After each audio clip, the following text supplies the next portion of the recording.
You already know this truth, though you've tried to ignore it. Your life will never rise higher than the beliefs you hold about yourself.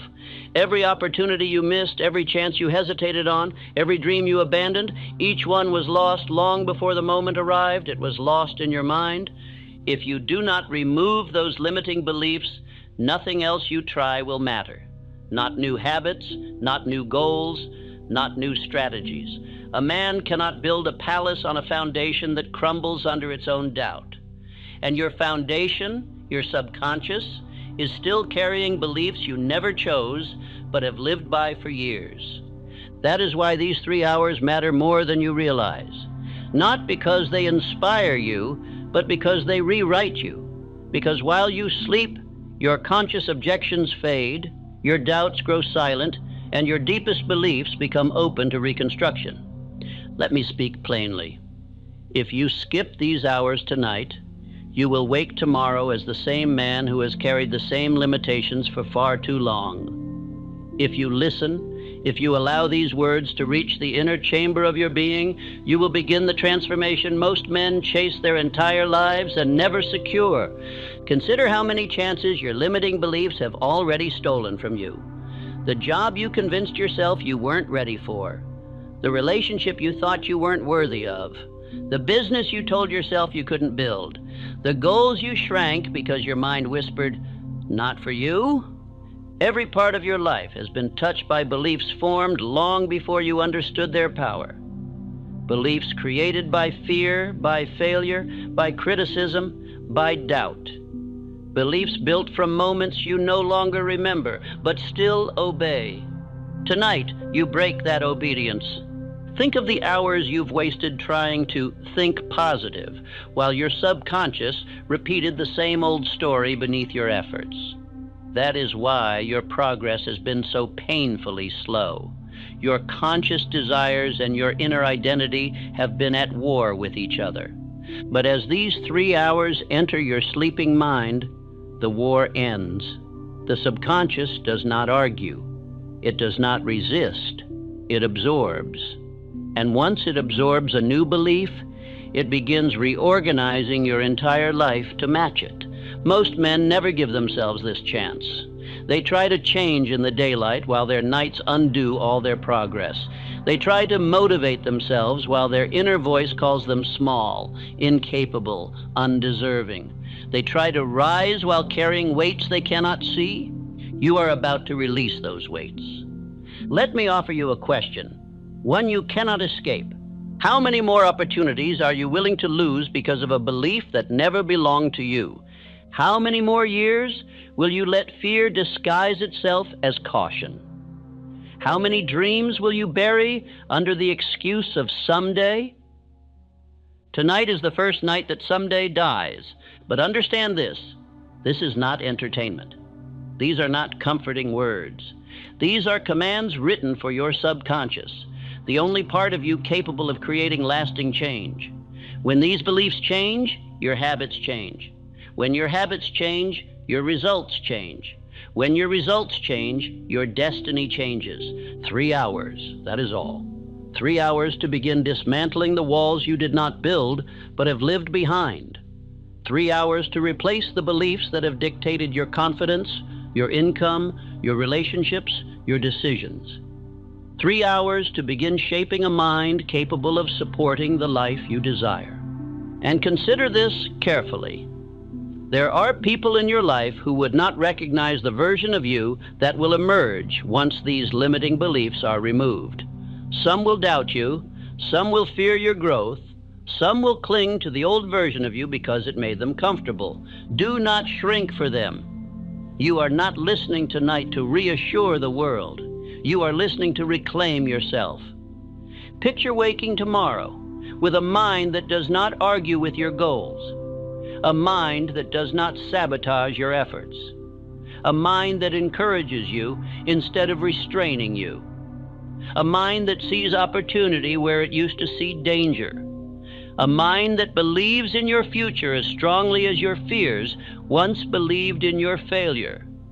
That is the power of removing limiting beliefs at their source. But this requires your full obedience. Listen while you sleep. Let the repetition wash over you. Let the words settle deeply. Let the old identity dissolve without ceremony. Let the new identity form without resistance. And if you allow it, these 3 hours will do more for you than the last 3 years of trying to change yourself through willpower alone. For once your subconscious believes you can rise, you will rise. Once it believes you deserve more, you will accept more. Once it believes you are meant for greatness, you will pursue greatness without apology. This is your chance. Do not waste it. Lie down. Let the day fall away. Let these words reach the place where your fears once ruled. Let your subconscious receive the truth it has been denied for too long. For when these beliefs change, your entire life will follow. Every man carries within him a story told by his subconscious, a tale formed not from reason, but from repetition. It began in childhood when words of limitation fell upon the open soil of his mind like careless seeds. Over years, those seeds sprouted into weeds of fear and doubt, covering the garden where his dreams once grew freely. You cannot tear out these weeds by force. The more fiercely you resist a thought, the deeper it anchors itself in emotion. Fear cannot be destroyed by struggle. It can only be displaced by faith. Darkness cannot be chased away. It must be replaced by light. This is the law of mental substitution. All transformation occurs through replacement, not rejection. The subconscious accepts every idea you repeat with feeling, whether it blesses or harms. It does not argue. It does not reason. It grows whatever is planted. If you allow old images of failure to remain, they will produce their kind endlessly. The only cure is substitution, to give the mind a new picture so vivid, so constant, that the old one fades from lack of attention. Thomas Edison mastered this law, though he may never have named it. He met thousands of failures in his experiments, yet not once did he entertain the thought of defeat. When a filament broke, he did not say, "I have failed again." He said, "I have found one more way that will not work." He replaced doubt with curiosity, error with discovery. Each thought substituted power for weakness until his mind could no longer conceive failure. Every man can do the same, but he must practice nightly substitution. For the mind, before sleep, stands between two worlds, the world of conscious choice and the world of subconscious obedience. In that silent passage, the last thought you hold becomes command. If you drift to sleep rehearsing fear, the subconscious takes fear as your instruction. If you rest with faith, it will build in that image.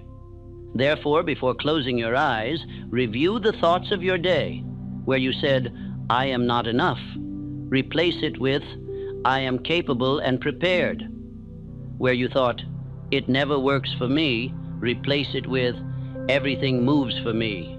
Where you felt, "I fear loss," replace it with, "I am surrounded by gain." Each substitution is a stroke of the sculptor's chisel upon the stone of your being. Andrew Carnegie rose by this very principle. As a poor telegraph boy, he heard men speak of power, wealth, and influence. Most youths in his position would have whispered, "That life is not for me." But Carnegie substituted the thought. He said instead, "That life is possible for me." He rehearsed the picture of command, saw himself directing others, handling responsibility, and serving with intelligence. His mind accepted the image long before his hands could grasp it, and when opportunity arrived, he fit it perfectly. The law is exact. Whatever image the mind dwells upon with feeling becomes form. The subconscious is a servant of pictures, not of words. You may speak faith 1,000 times a day, but if you feel fear, fear will rule. The picture you hold determines the harvest you reap.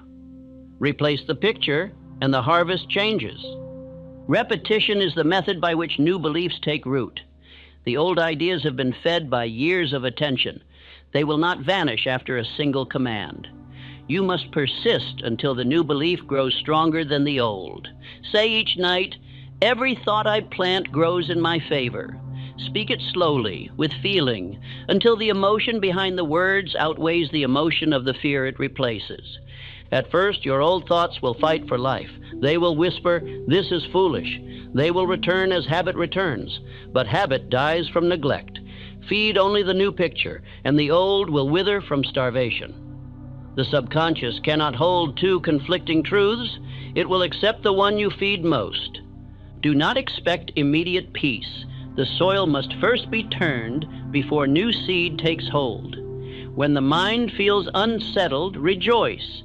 It means the old roots are breaking. Continue your nightly substitution until faith feels natural and doubt feels foreign. Observe how others respond to you as you practice this law. They will notice changes before you do. Your speech will gain firmness. Your posture will straighten. Your eyes will lose uncertainty. People will feel confidence in your presence without knowing why. They will say, "He is different. He carries certainty." That certainty is the echo of a mind unified with its new belief. Remember that substitution requires emotion. Dry repetition is like planting seeds on stone. Feel what you say. When you declare, "I replace fear with faith," imagine fear as a shadow retreating before sunrise. When you affirm, "Old beliefs dissolve, new power takes their place," see yourself walking into light while old chains fall from your hands. The subconscious responds to feeling as the earth responds to water. It awakens dormant life. To strengthen your practice, write your new beliefs upon paper. The act of writing impresses them upon deeper levels of mind. Read them before sleep, not as wish, but as command. Say, "This is my law." The subconscious hears certainty as authority. It obeys without delay. A man who understands substitution saves decades. The common man spends his life wrestling with fear, calling it caution, calling it reason, never realizing he could replace it entirely. He speaks of past injuries as though they were unchangeable truths, never seeing that each memory can be rewritten by thought. You cannot erase the past, but you can replace its meaning. Every failure can be substituted with instruction, every loss with gratitude. Practice this during quiet hours. When an old memory arises, do not resist it. Thank it for the lesson it brought, then give it a new form. Say, "That experience taught me strength." The subconscious will refile the memory under success instead of shame. In time, your entire history becomes a source of power, not pain. The mind is a factory. If you leave it unattended, it will produce random goods from whatever material lies about: fear, gossip, limitation. But when you manage it through substitution, it becomes a precision instrument. Every product bears the stamp of quality. The raw materials of thought are endless. You need only choose what to manufacture. When discouragement visits, remember that substitution is law, not chance. Just as darkness yields instantly to light, fear yields to faith the moment you focus upon its opposite. Do not argue with weakness. Introduce strength. Do not dwell on poverty. Imagine wealth. Do not curse sickness. Picture health. The universe does not understand complaint. It understands creation. Let these nightly commands guide you. I replace fear with faith. Every thought I plant grows in my favor. Old beliefs dissolve, new power takes their place. Repeat until emotion answers. Then rest, knowing the unseen work has begun. The subconscious will labor through the night, rearranging connections, rewriting associations, clearing debris of limitation. You will wake with subtle changes: lighter heart, clearer thought, quieter confidence. These are signs that substitution has taken hold. Be patient, for nature moves with steady perfection. The seed does not sprout by shouting at the soil. It grows because law governs growth. Your faith, consistently repeated, is that law.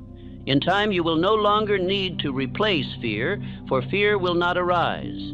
The subconscious, fully re-educated, will reject it automatically. Doubt will pass through your mind like wind through open space, leaving no trace. That is mastery, not struggle, but ease. And when others marvel at your calm, you will know the secret, that the mind becomes whatever it habitually repeats. You will have ceased to wrestle with shadows and begun to build with light. The law of mental substitution is the cornerstone of all inner mastery. Apply it nightly, faithfully, gratefully, and you will witness what most men never experience, a life no longer ruled by the past, but shaped by chosen belief. You will see progress where others see confusion, opportunity where others see loss, confidence where others see fear. And you will save more than time. You will save your destiny from decay. For the man who learns to replace limitation with faith has rewritten the script of his life. He has taken command of the unseen engine that drives all achievement. His thoughts move law. His faith moves mountains. His future obeys his inner command. This is the power you hold tonight. Use it with reverence, with persistence, and with joy. And when you lay your head upon the pillow, remember this final instruction. Do not fight the darkness. Light the lamp. For the lamp is already in your hand, and the light it casts will lead you home. Every man lives within an invisible courtroom of his own making. Each day, he stands trial before his own mind, accused or defended by the thoughts he entertains. The subconscious, like a perfect stenographer, records every word of this trial. It writes down each statement, each judgment, each whispered declaration of ability or defeat. And from these records, it builds the verdict of one's life. You may think that fate decides your future, or that opportunity does. But it is not so. It is the testimony you give to your subconscious that shapes every circumstance that follows. The subconscious accepts your words as law, whether they arise from truth or from fear. It does not weigh evidence, it obeys conviction. Whatever you declare most often becomes the decree of your destiny. This is the law of inner testimony. Every repeated statement about yourself becomes a witness shaping your reality. Each "I can't," "I'm not ready," or "I don't deserve" is a sworn declaration before the unseen judge of infinite intelligence. The world outside cannot contradict what you persist in affirming within. You may change surroundings, professions, or partners, but if your testimony remains the same, the outcome will repeat itself. To change life, therefore, one must change the testimony. The subconscious is the perfect servant, but it follows the last order given. If you tell it you are weak, it will find evidence to confirm weakness. If you tell it you are capable, it will begin arranging proofs of strength. The law is exact. Belief precedes evidence, not the other way around. Every man must decide which role he plays in the court of his own mind, accuser or defender. The accuser repeats his faults, his misfortunes, his failures until he convinces the subconscious of guilt.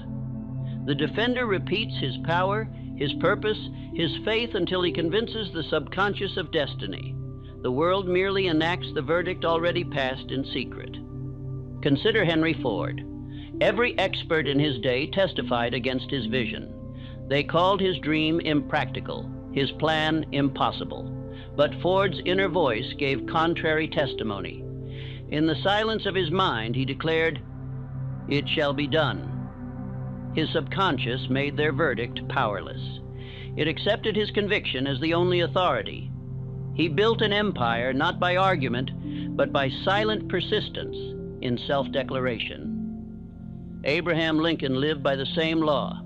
He was ridiculed, defeated, and criticized, yet his inner testimony never wavered. He said, "The cause is right, therefore it must prevail."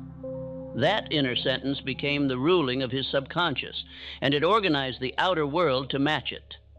When doubt stormed around him, he retreated into quiet certainty. His testimony, not the clamor of his critics, became the final word. Understand this clearly. The subconscious is a mirror.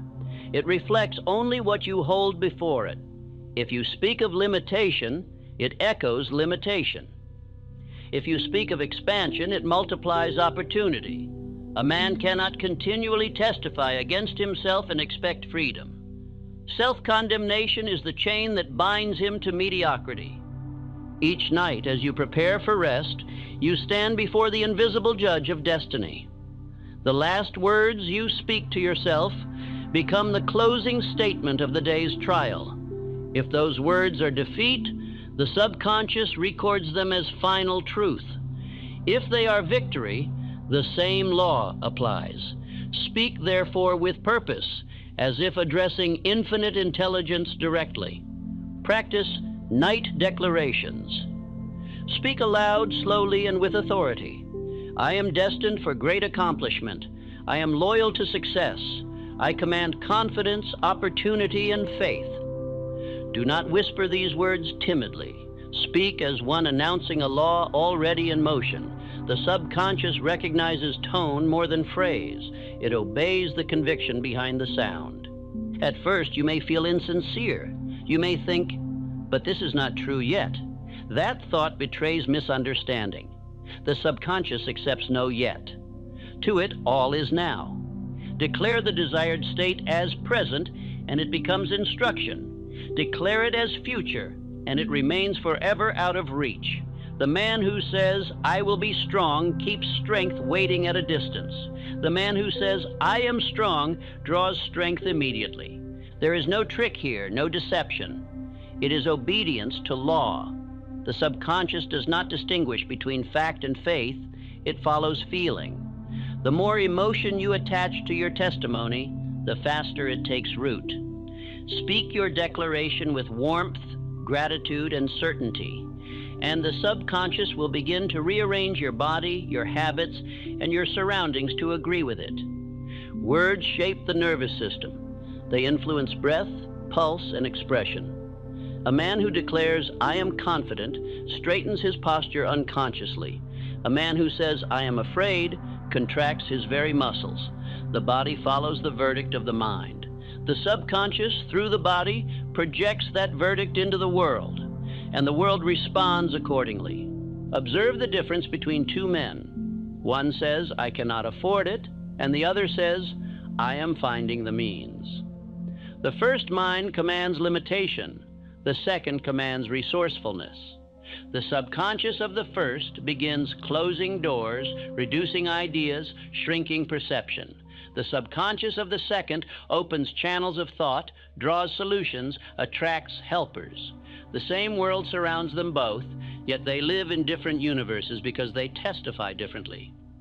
You may wonder, what if I have given false testimony for years? The answer is simple. Begin new testimony tonight. The subconscious is not vindictive. It does not hold grudges. It is always ready to rewrite its record the moment you present new evidence. The past matters only as long as you repeat it. The moment you cease declaring your limitation, the law begins erasing its effect. Do not wait for perfect faith before you begin. Speak the new truth even if you tremble. Repetition builds conviction. The first 100 declarations may feel hollow. The 101st will be filled with fire. The subconscious learns by insistence. What the conscious mind repeats, the subconscious eventually accepts. A salesman once doubled his income by practicing this law. Each night he read a self-confidence creed aloud until his voice filled with emotion. He declared, I believe in my ability to influence men honorably. I deserve success because I render more value than I receive. At first, he felt like an actor, but repetition transformed pretense into belief. His subconscious began expecting success, and opportunity followed expectation. This is not magic, it is precision. The subconscious arranges reality to fit its strongest blueprint. When that blueprint says, I am unworthy, events arise to confirm unworthiness. When it says, I am capable, opportunities appear to prove capability. The law never fails, it only obeys. Each morning, the same trial begins anew. Before you rise, listen for the first thought that greets you. That thought is often the echo of the previous night's declaration. If it says, today will be difficult, recognize it as yesterday's order still in effect. Replace it at once. Say, today flows with ease and purpose. Speak it before the body moves. The subconscious, still half in the world of sleep, will seize the command eagerly. Understand that the world reads your inner verdict long before you speak it aloud. People respond to what you believe, not what you claim. The man who secretly doubts himself cannot disguise it with words. His tone betrays him, his posture confesses, his eyes whisper uncertainty. But the man who has settled his worth within needs no display. Confidence radiates without effort. This quiet power draws cooperation. Men of business feel safe in his presence. Strangers sense his integrity. Opportunities appear as if magnetized by his calm assurance. This is the outward reward of true inner testimony. No external criticism can defeat the man who has made his own verdict final. Let others accuse, mock, or doubt. It matters not. Their words strike against the armor of self-conviction and fall harmless. The subconscious, loyal to its master, repeats the internal truth until the external world must yield to it. There's a story of a young inventor who presented his device to a group of wealthy investors. They laughed at him, calling it absurd. That night, he reviewed their ridicule in his mind, and he faced a choice: to accept their judgment or to write his own. He chose the latter. He said aloud, "They do not see what I see, but the law sees it. Therefore it shall come to pass."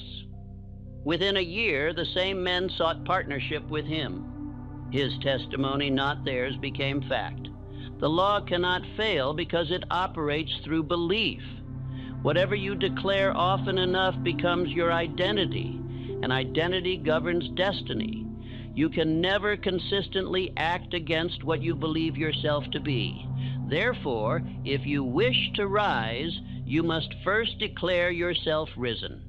Speak as the man you intend to become until the subconscious forgets the lesser self entirely. Each declaration carves a channel in thought. The more you affirm strength, the more easily strength flows. In time, it becomes reflex. When challenge appears, faith responds automatically. That is mastery. Not the absence of difficulty, but the automatic presence of courage. Practice gratitude as part of testimony. Say each night, "I thank infinite intelligence for the progress of this day. I thank my subconscious for faithful service. I thank life for its abundance." Gratitude seals conviction. It tells the subconscious that the desired result already exists. Faith with gratitude becomes certainty. Avoid idle words. Every complaint is testimony for limitation. Every self-deprecating jest is a command to the subconscious. Do not mock yourself. The law has no sense of humor. If you say, "I am always unlucky," it obeys literally. Train your tongue to speak only what you wish multiplied. Speech is seed. Plant wisely. When you fail, and you will at times make failure serve the law, say, "This event refines my wisdom." Never say, "I failed again." Replace each negative verdict with a constructive one. The subconscious will then extract power from defeat rather than despair. The secret of all transformation lies in repetition with emotion. The subconscious is impressed only by what is felt as true. The more vivid your declaration, the faster the change. Say, "I am worthy," while picturing success, hearing applause, feeling satisfaction.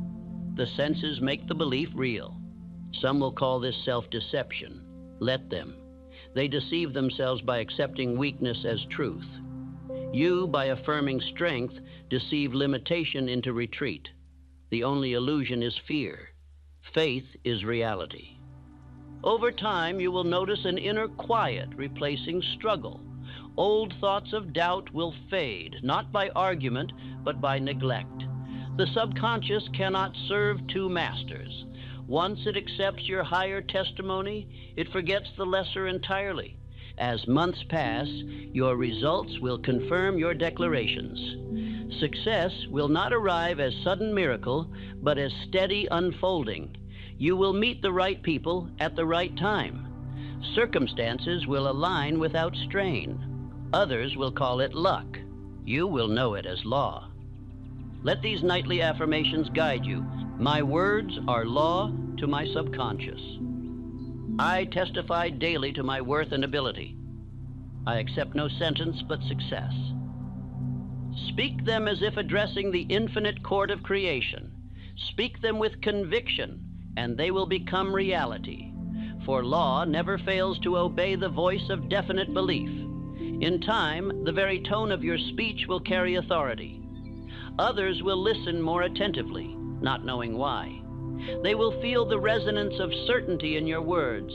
Your presence will quiet rooms, not through force, but through assurance.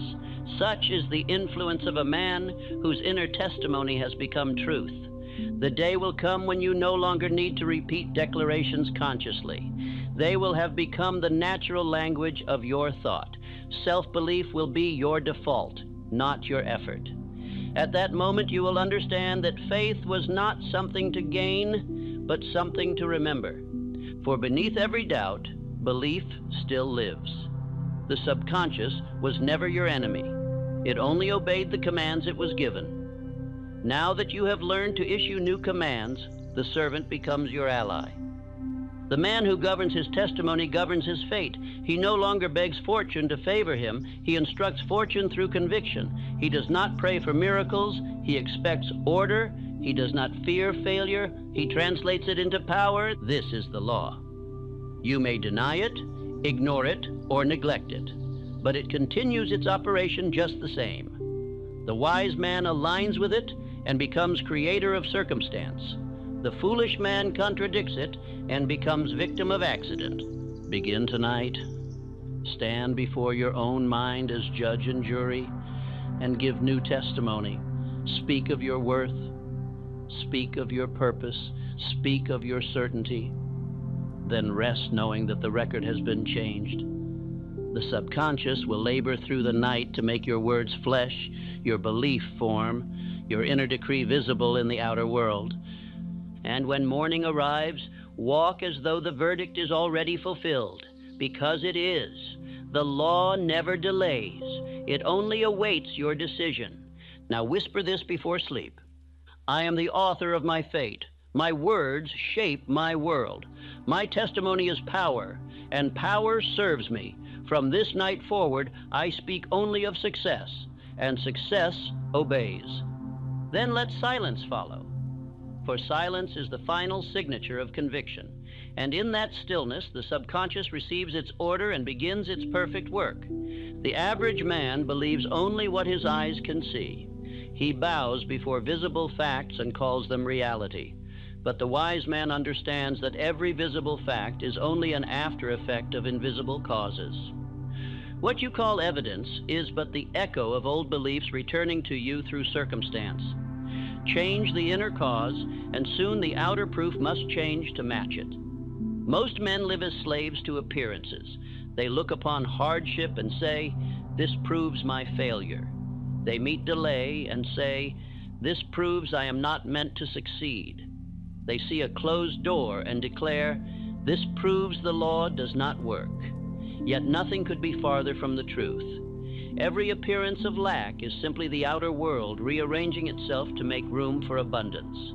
The law of reverse evidence teaches that what seems to deny you is often preparing you. That rejection is correction. That failure is formation. That the very moment you are tempted to doubt the law is the moment it is nearest fulfillment. Infinite intelligence disguises opportunity as difficulty to strengthen the man who will soon hold power. Consider the miner R.U. Darby. He quit his gold mine just 3 feet from fortune. His tools were sound, his method right, his faith once strong, but he misread the evidence. The appearance of emptiness deceived him into surrender. Years later, as an insurance man, he applied the lesson. He vowed never again to stop 3 feet from gold. That vow made him a millionaire. The gold had been there all along. He simply could not see it through discouragement. So it is with every man. Most abandon their purpose in the very hour when progress is being made unseen. The subconscious is working beneath the surface, aligning men, means, and moments in obedience to your belief. But if you call that hidden period failure, you reverse the command. The subconscious then turns inward, confused, halting its work. To master this law, you must become interpreter of appearances. You must look upon every delay and say, "This is not denial, this is refinement." You must treat every setback as signal, not sentence. For what you decide evidence means, the subconscious takes as law. Thomas Edison practiced this art perfectly. He failed more than 1,000 times before the light bulb shone. Yet he never called a single attempt failure. He called each another discovery of what will not work. That interpretation strengthened his subconscious, which never once accepted defeat. The same world that mocked him soon bowed before his creation. His success was not the absence of obstacles, but mastery of meaning. Henry Ford, too, met evidence that would have broken lesser men. Banks refused him credit, experts called him a dreamer, machines broke, workers quit. Yet Ford's mind refused the visible as final. He said, "I will build a motor car for the great multitude." His subconscious, hearing that decree, turned all contradiction into confirmation. The law obeyed. Remember this eternal principle. Conditions are effects, not causes. They are shadows cast by the light of your own belief. The man who chases shadows exhausts himself. The man who turns toward the light changes the shadow's form. When difficulty visits you, speak within, "This too is the law fulfilling itself." Such calm acknowledgement transforms fear into fuel. The subconscious, hearing no panic, proceeds confidently with its task. Each night review the day's events. Where the world seemed to oppose you, reinterpret it before sleep. Say, "This was not loss, it was guidance. This was not rejection, it was protection. This was not failure, it was preparation." Speak these reinterpretations slowly, with conviction. Your subconscious will rewrite its files and extract power from what once produced pain. To understand the power of this law, you must see life as sequence. Infinite intelligence works through stages. The seed is buried before it grows. The night precedes dawn. The winter strengthens roots before spring shows bloom. If you judge by appearances, you would call winter a failure of nature. Yet winter is nature's discipline, her preparation for abundance. So it is with the soul. A man prays for strength, and life gives him hardship to build it. He asks for courage, and the law presents him with fear to conquer. He desires faith, and the universe sends silence to test him. To the untrained mind, this looks like contradiction. To the wise, it is cooperation. Charles M. Schwab rose by understanding this. When the steel industry trembled with uncertainty, when competitors merged against him, Schwab remained cheerful. He said, "Every panic carries seeds of prosperity." His calm turned panic into profit. His subconscious fed only confidence, reorganized facts to match his faith. Do not think faith means blindness. It means sight of a higher order, the ability to perceive cause while others see only effect. To the man of faith, appearances are servants, not masters. He reads them as signs, not sentences. There is an order in all things, though the steps may appear chaotic. Infinite intelligence does not err. If you hold your desire with patience, the law will perfect every detail. The bridge to your success may still be under construction. Wait with understanding, and the bridge will appear under your feet when the time is ripe. Every great builder has faced the hour when material seemed lacking, yet they proceeded as if supply were already on its way. Their subconscious, seeing that expectation, summoned the necessary means. Andrew Carnegie began with nothing but the belief that men could cooperate for common wealth. He acted as though the law were already in motion, and it was. What you expect during adversity determines your destiny after it. Expect defeat, and you perpetuate it. Expect refinement, and you rise purified. The man who thanks life even for his trials multiplies good. Gratitude is the alchemy that transforms obstacles into stepping stones. When the road seems closed, Practice this nightly exercise. Before sleep, bring to mind the most discouraging event of the day. Then say, I bless this event. I see its hidden good.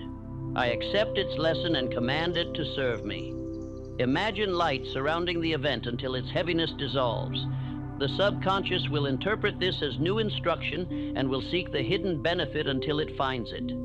King Gillette applied this principle through 6 long years of rejection.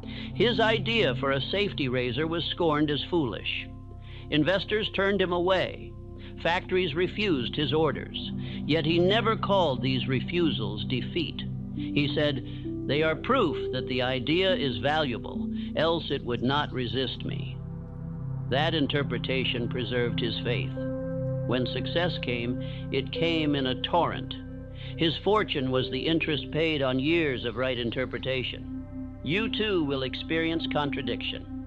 The world will sometimes echo your old beliefs even as you replace them. Fear will masquerade as reality one final time to test your conviction. Do not be deceived.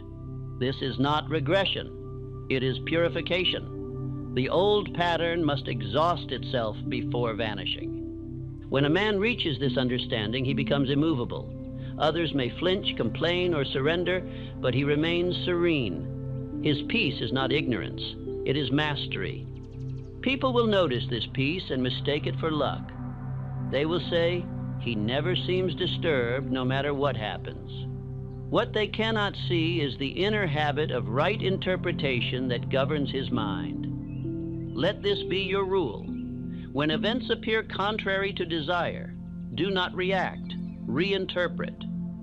Feel the emotion you would feel if the event were blessing, and soon it will reveal itself as such.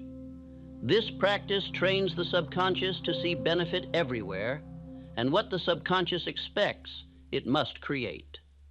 You will save years, perhaps decades, by mastering this single law.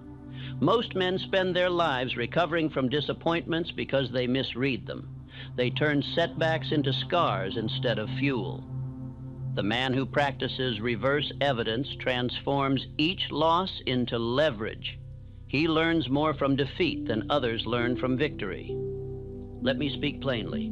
No man is ever defeated until he accepts defeat as fact. Every so-called failure is merely unfinished success. The law never withdraws promise. It only withholds it until you are ready to possess it rightly. Faith is not denial of difficulty. It is interpretation of purpose.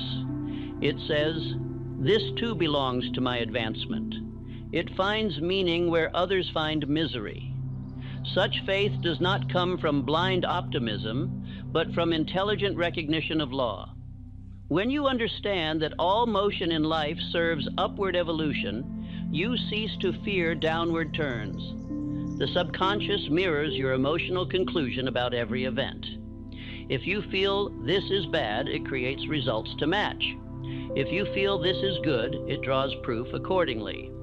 The difference between despair and discovery lies in your decision about meaning. Let these affirmations guide you when the world looks dark. Every obstacle contains instruction. Delay is not denial. My faith interprets every event for my benefit. Repeat them not as escape from pain, but as declaration of principle. Feel the truth behind them. In time, your subconscious will make them reflex.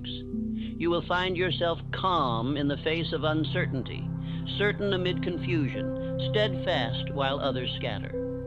Observe how this composure changes your world. Opportunity will seek you. Others will trust you in crisis because your steadiness feels like safety. They will not know that your calm comes from nightly communion with law. They will only feel drawn to the man who sees clearly when others panic.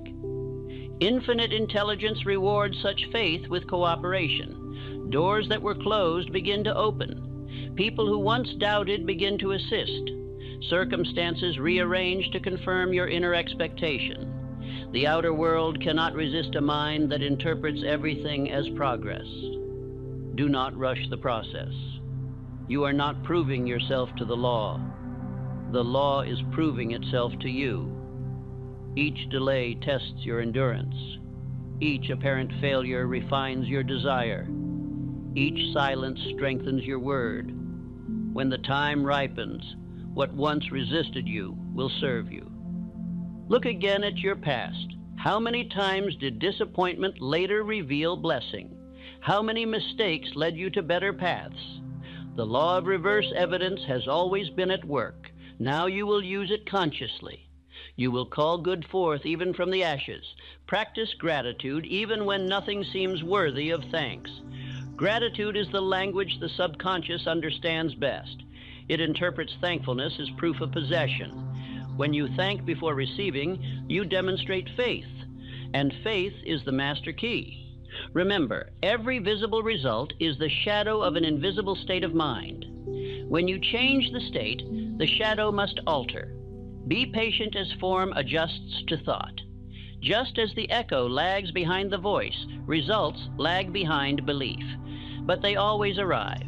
Keep a written record of every seeming misfortune that later proved useful. This will train your mind to expect the same in future. Each page will become evidence of law's precision. When new trouble comes, you will look back and say, "This too will bless me." That confidence alone will hasten the blessing. Do not despise small beginnings or slow progress. The law moves in proportion to your faith, not your impatience. The man who demands quick reward proves he does not trust the process. Patience is the evidence of power. It tells the subconscious, "I know law cannot fail." When fatigue tempts you to doubt, rest but do not renounce. Silence strengthens belief. The subconscious works best when you are still. Faith requires not constant motion, but constant conviction. You will soon reach a point where evidence no longer troubles you. Success and failure alike will feel like instruments of the same music. You will rise above appearance, living by principle rather than circumstance. That is mastery, the ability to remain inwardly unmoved by outward variation. Then the years others waste in discouragement will vanish from your path. While they start over after each disappointment, you will continue forward without interruption. That alone will place you decades ahead in achievement. Let your nightly ritual end with these words. Nothing opposes me. Everything serves me. The law works now, though my eyes cannot see its motion. I rest in its order. Say it with peace, not demand. The subconscious hears peace as confidence. When you wake, act as though help is already on its way, for it is.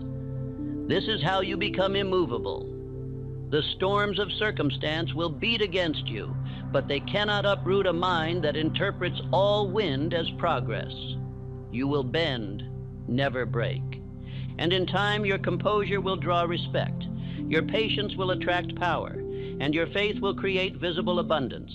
Others will call it luck, but you will know it as law, the law of reverse evidence, the power to see gold where others see gravel, opportunity where others see failure, and order where others see chaos. For that is the mind of mastery, the mind that no longer believes what it sees, but sees what it believes. And such a mind can never be conquered. There comes a point in the journey of every man when repetition gives birth to revelation. He begins to feel that something within him is changing, not through sudden miracle, but through steady obedience. The same words he once repeated as practice now ring with conviction. The same ideas that once seemed distant now feel natural. It is at this moment that the old identity begins to crumble and the new man begins to rise. This is the law of inner rebirth. You have heard it said that a man cannot put new wine into old bottles. The same law applies to thought. You cannot pour new faith into the same mold of fear. The vessel must break before the new substance can fill it. Every old belief, every pattern of doubt must dissolve to make room for what you are becoming. The subconscious, once ruled by fear, must die to that rule before it can serve a new master. Most men resist this death. They cling to their old identity as if it were safety, not realizing it is a prison. They hold tightly to old habits of self-criticism, fear, and limitation, because they have mistaken familiarity for security. Yet no man ever rose while clutching his chains. The law of inner rebirth demands surrender, the letting go of who you were to make room for who you must become. This death is not destruction, it is transformation. Just as the seed must decay before the sprout appears, your old self must dissolve before new life can emerge. The subconscious cannot serve two masters. It cannot build greatness on the foundation of inferiority. The law therefore tears down the old house to build the new. The pain you feel during this process is not punishment, it is birth. You will know this law is working when things once familiar begin to lose meaning. Conversations that once excited you will bore you. Environments that once felt comfortable will feel restrictive. Friends who once mirrored your old beliefs will grow distant. Do not mistake this for loss. It is refinement. You are not being abandoned. You are being redefined. Abraham Lincoln lived this transformation. Repeated failure, ridicule, and rejection carved away everything false until only faith in purpose remained. He rose from defeat after defeat, each one removing another layer of weakness. By the time the world recognized him as great, he had already buried the old Lincoln. His rebirth occurred in silence, in the depths of perseverance. F.W. Woolworth faced the same crucible. Laughed at by merchants, mocked for his vision, he watched failure follow failure. But rather than collapse, he used each loss to purify belief. The man who first opened a single counter of inexpensive goods became, through rebirth, the creator of an empire. He died to small thinking before the world called him successful. Henry Ford, too, was reborn many times. Each bankruptcy was a burial, each new attempt a resurrection. He outgrew failure by refusing to identify with it. When his first car failed, he said, "That was not me, that was a method." His identity remained faithful to the man who would one day change the world. That identity, repeated through faith, produced the visible Ford the world remembers. The law of inner rebirth requires that you say nightly, "I release who I was to make room for who I am becoming." Say it calmly, not as desire, but as command. For each day, the subconscious releases fragments of the old you. It dissolves fears, erases falsehoods, removes invisible chains. But it will not act unless you give permission. Rebirth is the natural consequence of repetition. Each affirmation, each visualization, each night of faith plants new life within the subconscious. You do not see it growing, but it grows. One night, the soil of habit gives way, and the sprout of conviction appears. You begin to think differently, speak differently, decide differently.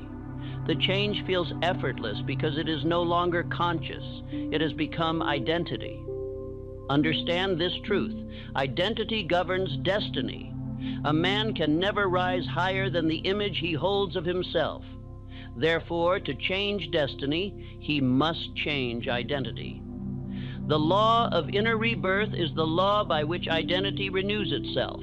It rebuilds the self-image through repetition until the subconscious forgets the old pattern entirely. There is no single moment when the old dies and the new is born. It happens gradually, silently, like dawn overtaking night. The light increases until darkness disappears without struggle. Do not rush this process. Let faith work in secret. The oak does not strain to outgrow its shell. It expands naturally, and the shell breaks on its own. So it is with the mind. You will notice subtle signs of rebirth. Fear will arise less frequently and pass more quickly. Old habits will feel foreign. You will begin to act decisively without hesitation, to speak confidently without effort. The same world will look different because the observer has changed. The universe, obedient to your inner image, will begin to reflect the new man you have become. Others will sense it before they can name it. They will feel a new gravity in your presence, a quiet certainty. Some will admire it, others will resist it, for your transformation reminds them of their own stagnation. Do not shrink for them. Let your rebirth stand as silent proof of what faith can accomplish. The world does not need explanation, it needs demonstration. You must learn to honor the period of stillness between the death of the old and the appearance of the new. Many falter here. They feel the void and rush to fill it with the familiar. They call this discomfort failure, when in truth it is transition. The subconscious, purging its old records, passes through emptiness. Be still and endure it. That emptiness is the womb of your next creation. To assist this process, practice nightly surrender. As you lie in bed, imagine placing all old memories, doubts, and disappointments into a great fire. Watch them burn until nothing remains but light. Say, I am new. Do not concern yourself with how this will manifest. The subconscious understands symbolism better than logic. It will interpret the act as readiness for renewal. Every spiritual teacher, every inventor, every leader has known rebirth. It is not a mystery reserved for saints. It is the law of progress itself. Each new level of achievement requires the death of the old level of understanding. Every discovery demands the abandonment of former ignorance. When Edison found the light, he let go of the belief that failure was possible. When Ford built the motor car, he shed the belief that wealth belonged only to the few. When Carnegie constructed his empire, he released the idea that leadership required privilege. Each rebirth began with a new idea accepted by the subconscious as identity. The same process awaits you. You will rise no higher than the truth you accept about yourself. If you still see yourself as victim, the subconscious must produce circumstances that confirm it. Replace that image with one of mastery, and the world will yield accordingly. The subconscious does not distinguish between life and death. It recognizes only continuity. When you let an old idea die, it instantly begins constructing the new. Therefore, you lose nothing by letting go. You gain freedom. The more you release, the faster the law rebuilds. To live under this law is to experience perpetual renewal. Each night becomes a resurrection, each morning a new birth. The man who understands this no longer fears change. He invites it. For change means evolution, and evolution is the heartbeat of success. You cannot be reborn while defending your past. Many men imprison themselves by rehearsing old injuries, failures, and regrets. They polish their chains and call it reflection. But reflection without renewal is decay. Let the past serve you, not enslave you. Say, the past has served me. It no longer defines me. Then close the door behind you. Do not mourn what falls away. When the caterpillar dissolves into the cocoon, it may imagine it is dying. In truth, it is transforming. The discomfort you feel during inner change is proof that a greater form is forming. Hold faith during the melting, and you will emerge with wings. Every new identity must be reinforced through repetition. The mind forgets easily. Just as muscles atrophy without use, belief weakens without rehearsal.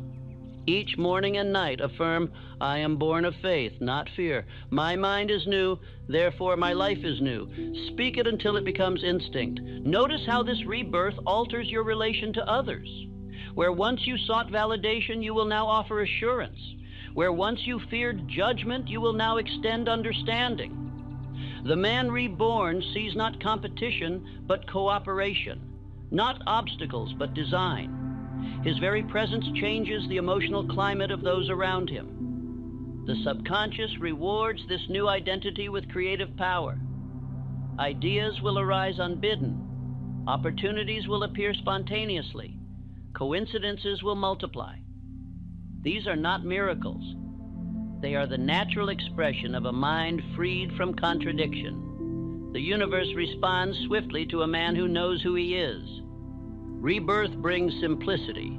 The struggle of self-doubt ends. The endless questioning ceases. The man who has rebuilt himself walks in quiet confidence. His decisions are final, his steps deliberate, his words few. He no longer asks for permission from the world because his authority comes from within. This is the true meaning of faith. Not hope for better days, but certainty of one's power to create them. The reborn man does not wait for conditions to change. He changes the conditions by his state of mind. The law demands maintenance. Identity, once renewed, must be kept clean from the dust of fear and criticism. Each day, life will test your new image. It will ask, do you still believe? Do not answer with argument. Answer with calm persistence. Each time you reaffirm faith, you strengthen the structure of your new self. When old habits attempt to return, do not fight them, outgrow them. Replace each one with a higher expression. Where you once complained, give thanks. Where you once hesitated, decide. Where you once feared, act. Every small victory declares to the subconscious, the old life is gone, the new life reigns. There will come a night when you feel entirely different, though you cannot explain why. You will wake lighter, as if a weight has vanished. Your thoughts will move without resistance. You will sense that life is responding differently to you. That is the sign of full rebirth. The moment the subconscious has fully accepted the new order, do not expect fanfare. True rebirth happens in silence. There will be no applause, no visible ceremony. The world may continue as before, unaware that a king has risen where a beggar once slept. But soon events will reveal it. New opportunities, harmonious relationships, increased prosperity, renewed health. The outer must conform to the inner decree. When you reach this state, use it wisely. Remember that every power, if misused, decays. Stay humble before the law. Continue nightly gratitude. Bless others in their struggles, for they are traveling the same road. Speak faith into their lives as you once spoke it into your own. The man who shares abundance multiplies it.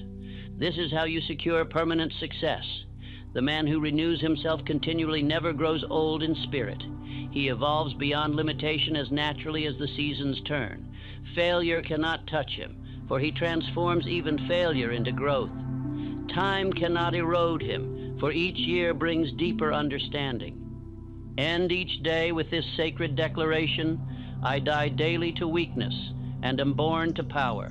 I am not who I was. I am who I decide to be. Infinite intelligence works through me to create the man I was destined to become. Speak these words softly and let them carry you into rest. As you sleep, the subconscious will begin its holy labor. It will rewrite the records of your past, erase the scars of old defeat, and carve upon your soul the signature of greatness. It will fashion in secret what daylight will one day reveal, a life aligned with divine law. When you awaken, act as though the transformation is already complete. Move as the new man would move, think as he would think, speak as he would speak. The subconscious recognizes consistency. It will strengthen whatever you express through action. If doubt returns, smile at it. It is only the ghost of an old belief fading away. Say, you no longer belong here. The subconscious will take note and continue the cleansing. As the months pass, you will realize that life has grown gentler. People will respond to you with more respect. Obstacles will seem to dissolve before they form. Inner guidance will become clear and immediate. These are signs of rebirth made visible. At last you will understand that what you sought all along was not wealth or power or success, but renewal of mind, the awakening of the godlike power within you. For every limitation was but a shadow of forgotten faith, and every fear was only a lie told by the dying self. Now that the new man stands, the law itself will serve him faithfully. He will walk with quiet strength, knowing that no obstacle can withstand a soul reborn in faith. He will bless adversity as friend, greet uncertainty as teacher, and command life as rightful master. And when others ask, "What changed you?" he will answer with a calm smile, "I remembered who I am." For that is the ultimate revelation of this law.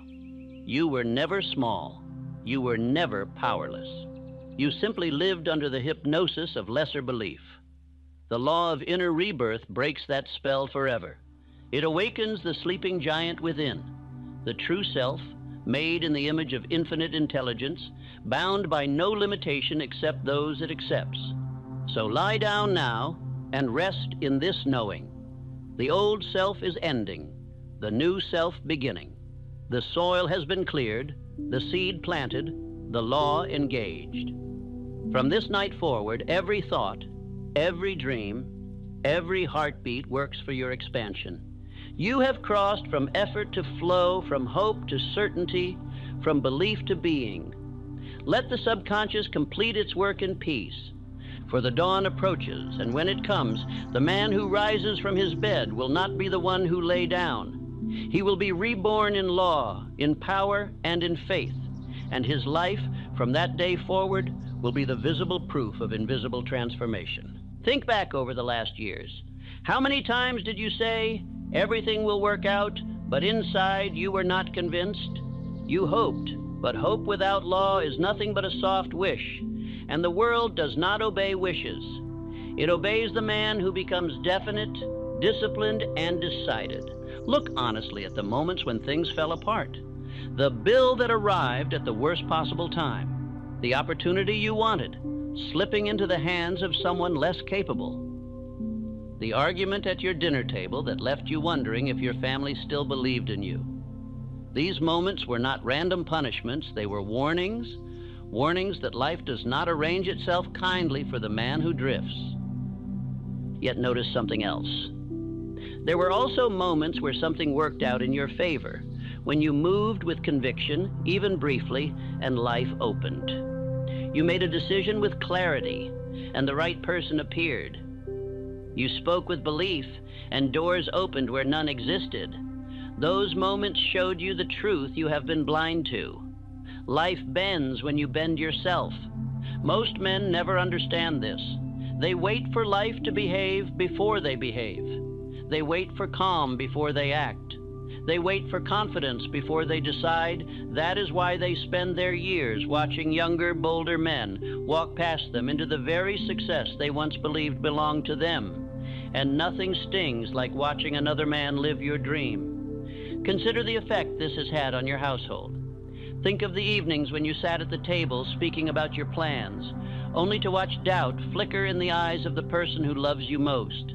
Not because she does not believe in you, but because she has heard your promises before. She has watched you rise with the morning sun and fall back into the same habits by nightfall. Think of your children. They study you far more than they study their books. They see when you carry yourself with purpose, and they see when you shrink beneath the weight of your own hesitation. And in your quiet moments, you fear the thought that they may inherit your doubt instead of your potential. And then there are your rivals, the men who once stood beside you, who now stand ahead. They greet you with polite smiles, but their eyes reveal what they think, that you are a man who talks grandly, but accomplishes little. Their success does not hurt you because you envy them. It hurts because you know you are capable of more. But all of this can change with a single decision. A man becomes powerful the moment he refuses to leave outcomes to chance. The moment he declares, everything works out for me because I will make it so. This is not arrogance, this is obedience to law. Hill proved again and again that life answers definiteness with obedience. Listen carefully to this. Every time you believed things would work out, but they did not, the fault was not with the universe. It was with the weakness behind the belief you wished instead of commanded. You hoped instead of decided. You waited instead of acting. Faith without action is like a torch without flame. It looks useful but brings no light. Real faith is not soft. Real faith is a hammer. It strikes, it shapes, it commands. And when a man learns to move with that kind of faith, life begins to align in ways that others call luck. Luck is nothing but law in disguise. Law responding to the man who finally refuses to drift. Picture the version of yourself who no longer clings to survival. The man who walks through his home with the stature of one who knows where he is going. Imagine the look on your partner's face when she sees that you no longer speak of your goals with trembling hope, but with the calm certainty of a man who has already claimed them. Imagine your children watching you rise with discipline instead of excuses. Imagine giving them a father who proves that life is not something to be feared, but something to be shaped. One day they will say, "Everything works out for me," because they saw it work out for you. That is legacy. That is leadership. And imagine your rivals then. The men who once dismissed you will begin to watch you with caution. They will notice the shift in your tone, the steadiness in your movements, the clarity in your decisions. They will feel even before you speak that you have become a man who is no longer tossed by circumstance but guided by intention. But this future will demand something of you. It will demand that you release the idea that life is meant to treat you kindly without your participation. It will demand that you abandon the belief that fortune is delivered to those who wait patiently. The world respects only the man who stands, speaks, and moves with authority. You must become the kind of man who does not merely hope for things to work out, but insists upon it. You must speak your desires aloud until your subconscious accepts them as commands. You must act with such direction that confusion flees from your presence. And when setbacks arise, you must remain unmoved, knowing that even apparent failure bends toward the man who does not surrender. Say to yourself now with firmness, not with fragility, "Everything works out for me because I make it work." Feel the weight of those words. Feel the responsibility inside them. Feel the truth that you have avoided for years, that life is not cruel. Life is obedient. It will deliver whatever you demand with enough definiteness and enough persistence. You are not here to be a spectator in your own story. You are here to shape it. You are here to rise above the fears passed down to you, above the doubts spoken around you, above the habits that once betrayed you, and if you will listen to the laws you are about to hear, you will soon become a man whose entire existence stands as proof that everything does indeed work out when the man works. This is your moment. The moment you stop waiting for things to fall into place and begin placing them yourself. The moment your family sees the return of the man they always believed you could be. The moment you step into the role you were meant to claim. Make life work out, not by chance, but by command. Part 1. The law that makes life bend in your favor. I have watched men wander through life believing that hope alone would rescue them. Yet hope without definiteness is nothing but a silent confession of weakness. Life does not bend for the man who wishes. Life bends for the man who decides. The moment a man becomes definite, he calls into motion laws that the idle man never discovers. A man wastes years, sometimes decades, because he drifts. Drift is not a single choice. It is the absence of choice. It is the mind waiting for life to become simple, when life is waiting for the man to become strong. Every year a man remains indefinite. He loses opportunities that would have obeyed him had he acted with purpose. The law that governs success is not hidden. It is simple. Outcomes obey the man who decides they must. This is not arrogance. It is obedience to the same principle that governs every triumph in human history. A clear decision backed by unwavering action produces results that seem miraculous to those who live by hope alone. Look at Henry Ford. His rise did not come from genius or favorable conditions. It came from a decision that left no place for retreat. He did not wonder whether his idea would work.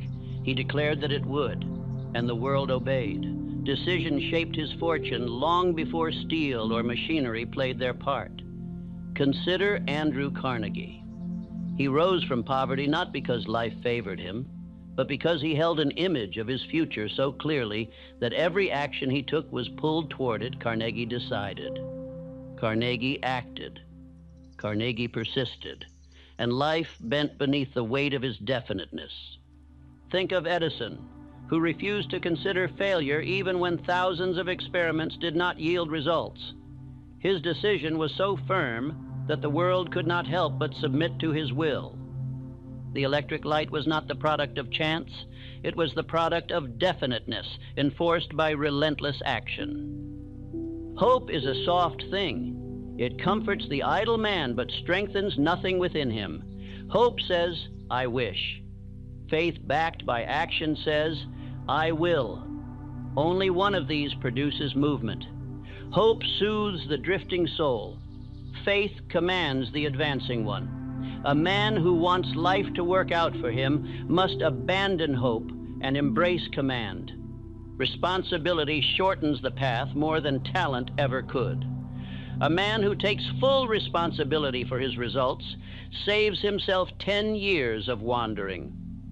When he says, I am the cause of my fortune or misfortune, he places his hands upon the levers of destiny.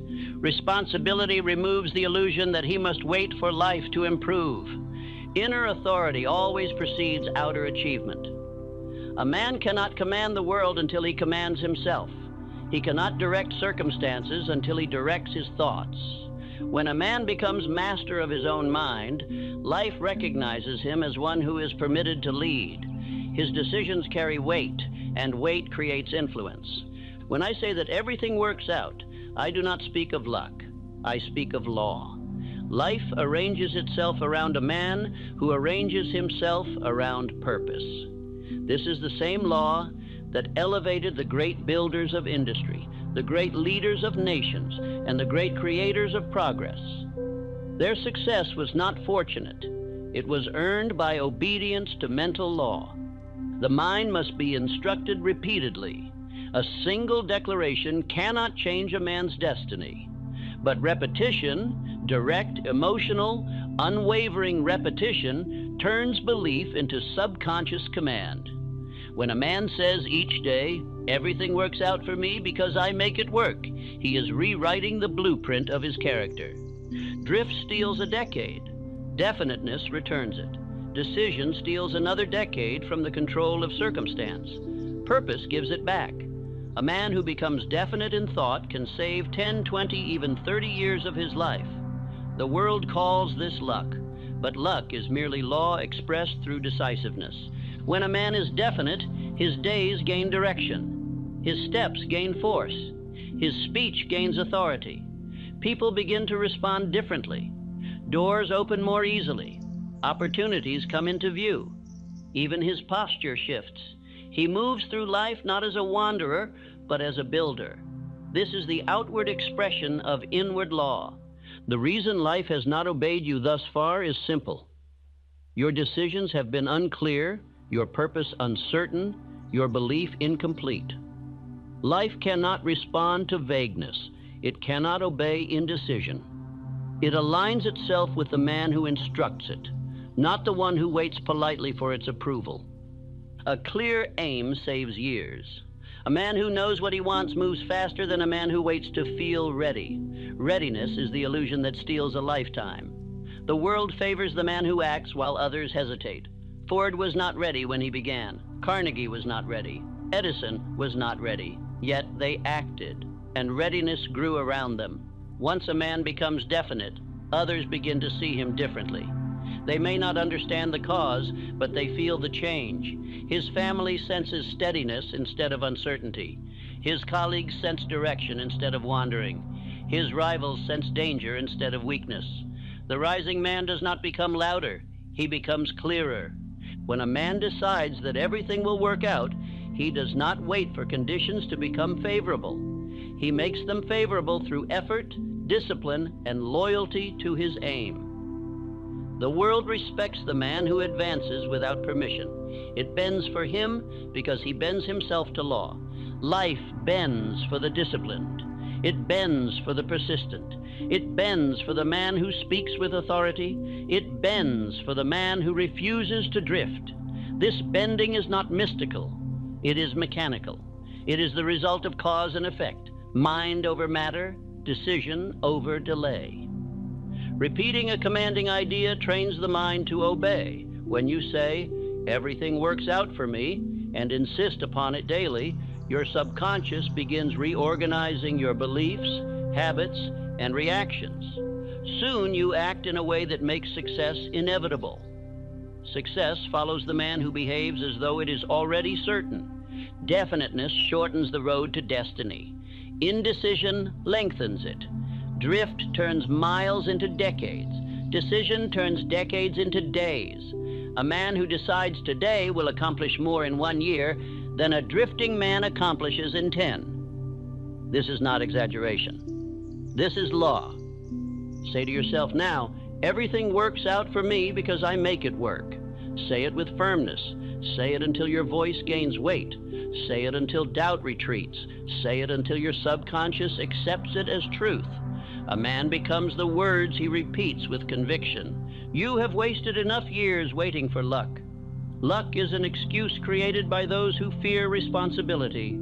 The man who becomes definite carries his own fortune. He creates his opportunities. He shapes his circumstances. He commands his results. Life will bend in your favor the moment you bend your thoughts in the direction of certainty. The man who knows his aim and refuses to drift will soon find that life has become his servant instead of his master. Say it again and let it shape your spirit. Everything works out for me because I make it work. You are now prepared for the next stage, becoming the man life cannot resist. Part 2, becoming the man life cannot resist. I have witnessed throughout my life that opportunity is far less selective than men imagine. Opportunity does not choose the educated over the uneducated, nor the wealthy over the poor, nor the favored over the forgotten. Opportunity chooses only one type of man, the one whose presence declares without a word that he is ready to receive it. Life cannot resist a man who carries himself with certainty. Certainty is not arrogance. It is not the loud speech of the insecure. It is the quiet, unmistakable steadiness that comes from a man who knows where he is going. This posture of certainty is felt long before it is spoken. A man may enter a room and say nothing, yet his bearing communicates intention, clarity, and resolve. Opportunity notices such a man. A man becomes magnetic, not through charm or cleverness, but through disciplined thought. Thought shapes posture. Thought shapes voice. Thought shapes action. When his inner world is ordered, his outer world aligns itself with his will. The magnetic man is simply the one whose mind pulls his surroundings into harmony with his aim. Most men wait for confidence. They believe they must feel strong before they act. This mistake has stolen years from them. Confidence is not given by the world. Confidence is manufactured by action. A man becomes confident only after he forces himself into motion. Confidence is the reward, not the prerequisite. Men lose entire decades waiting for a feeling that would have arrived had they simply acted. Confidence grows when a man decides, when he moves, when he commands himself, even while trembling. The world never grants confidence to the hesitant. It gives confidence to the one who behaves as if he already possesses it. Look at Abraham Lincoln. His certainty was not born of ease. It was born of responsibility. He walked with the gravity of a man who carried the fate of a nation in his mind. Even when criticized, attacked, and misunderstood, he did not waver. That steadiness, quiet, unpretentious, immovable, became the force that held the nation together. Observe Rockefeller. His calm was legendary. In times when others panicked, he walked with composed authority. Men trusted him because he trusted himself. His decisions were clear because his mind was orderly. His presence compelled others to lean upon him. He became irresistible to opportunity because he represented stability in a world of chaos. Consider Charles Schwab. His boldness was not noise, it was a quality of spirit.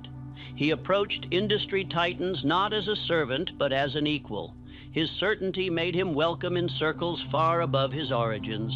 Men recognized that Schwab expected success, and therefore he received it. Opportunity met him halfway because he stepped forward with assurance. Life follows the man who walks with intention. When a man drifts, life passes him by. When a man hesitates, life grows indifferent to him, but when he walks steadily, when he speaks clearly, when he acts decisively, life falls into step beside him. Life respects the man who respects his own purpose. This quality of certainty is not a trick. It is the result of mental discipline. A man must train his thoughts the way a craftsman sharpens a blade. If his thoughts are scattered, his presence becomes weak. If his thoughts are firm, his presence becomes strong. Mental discipline makes a man heavy, heavy with purpose, heavy with direction, heavy with quiet power. I call this mental gravity. It is the invisible force by which a man pulls toward himself the conditions that match his state of mind. A man with mental gravity does not chase opportunity. He draws it. His aim becomes the center of a spiritual field that attracts the means of fulfillment. Consistency builds trust, both within oneself and in the eyes of others. When a man holds the same aim day after day, through fatigue, through discouragement, through uncertainty, his reputation becomes granite. Men watch him and say, he will succeed because he is the same today as he was yesterday. Consistency is power. The rising man's reputation changes long before his results appear. His family feels the shift first. They hear conviction replacing uncertainty. They see order replacing chaos. They notice that his promises no longer float in sentiment, but carry substance. The home becomes calmer because the man has become clearer. Rivals sense it as well. They may not congratulate him, but they watch him with new caution. They see a firmness in his movement, a new direction in his tone. They begin to realize that he has outgrown the man he used to be. Rivalry loses its sting when a man grows too strong inwardly to be threatened by comparison. Faith becomes power only when acted upon daily. A single burst of faith accomplishes little. Faith must be practiced the way strength is practiced. Through repetition, through labor, through disciplined belief, faith is a muscle. The more a man uses it, the more life obeys him. Men who lack consistency ask, why does nothing work out for me? The answer is simple. They have not demonstrated to life that they are ready. They shift their aims daily. They drift between intentions. They hold faith without action and desire without discipline. Life cannot commit itself to a man who will not commit himself to his aim. A man becomes irresistible to success when he aligns his thought, speech, and action. When the three are unified, life has no choice but to move. Most men think one thing, speak another, and act on nothing. Their inner conflict repels opportunity. But the man who thinks decisively, speaks with conviction, and acts without hesitation becomes a magnet for achievement. This alignment saves a decade of trial and error. Men who fail spend years trying to patch together scattered efforts. Men who succeed spend their years directing a single force with clarity. One clear aim shortens the path more than 100 scattered efforts. Your rise begins when you decide to embody certainty. Not once, not occasionally, but daily. Certainty is not a feeling. It is a decision sustained by discipline. You do not wait to feel certain. You choose to be certain, and you repeat that choice until your mind obeys your command. To become a man life cannot resist, you must carry yourself as one who expects results, not arrogantly, not boastfully, quietly, steadily, as a man who walks by principle instead of circumstance. Your presence must declare that you lead your own destiny. Say the words now. I walk with intention. I think with purpose. I act with certainty. Say them until the words change your posture. Say them until your family hears truth in your tone. Say them until your rivals feel the shift in your presence. Say them until life itself begins to respond. Life cannot resist the man who rises inwardly. Life cannot ignore the man who acts decisively. Life cannot deny the man who insists upon his destiny. When you cultivate the quality of certainty, you place your hand upon the levers that bend circumstance to your will. You are becoming that man now. Feel it, sense it, accept it, walk in it. Life will adjust itself to the measure of your certainty. Your future will open to the extent that you command it, and the path ahead will straighten as you take each step with purpose. You have learned how the man must be. You are now prepared to learn what the man must do. Part 3, the method that makes everything work out. There comes a moment in every man's journey when mere inspiration is no longer enough. He must know how to make life obey him. He must understand the method by which thought becomes fact, by which faith becomes movement, by which the invisible becomes visible. Without method, desire wanders. With method, desire commands destiny. This is the method that makes everything work out, not by chance, but by law. You must understand this clearly. Nothing in your life has ever happened without first being shaped in the workshop of your mind. Every triumph began as a thought. Every failure began as a thought permitted to grow unchecked. A man's circumstances are nothing more than the harvest of his own mental activity. When he directs that activity with precision, life must obey. A man cannot rise with scattered thoughts. He cannot succeed with a divided mind. He cannot shape his future while allowing fear, doubt, and indecision to occupy the same chamber where purpose should rule alone. The first step of the method is to establish authority over thought. Without mastery of thought, no other mastery is possible. Directed thought is the force that divides the drifting man from the achieving man. Directed thought is thought chosen, thought commanded, thought held, and thought obeyed.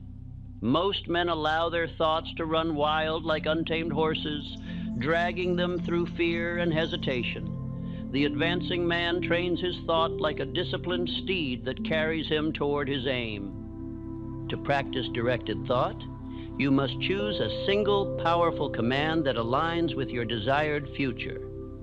The command for this journey is simple. Everything works out for me, but this command must not be a whisper. It must be spoken with intention, with belief, with repetition. Repetition is the chisel that carves belief into the subconscious. The subconscious mind accepts everything repeated with emotion. It does not argue, it does not question, it does not reason, it obeys. When you speak the command, everything works out for me, with conviction day after day, the subconscious reorganizes your inner condition to match that command. Soon your decisions become more confident, your actions more decisive, your posture more powerful. To imprint the mind, a man must speak his words aloud. Silent thoughts are easily forgotten. Spoken words strike deeper. They vibrate through the body. They echo through the chambers of the mind. They declare to the subconscious, this is the new law by which we live.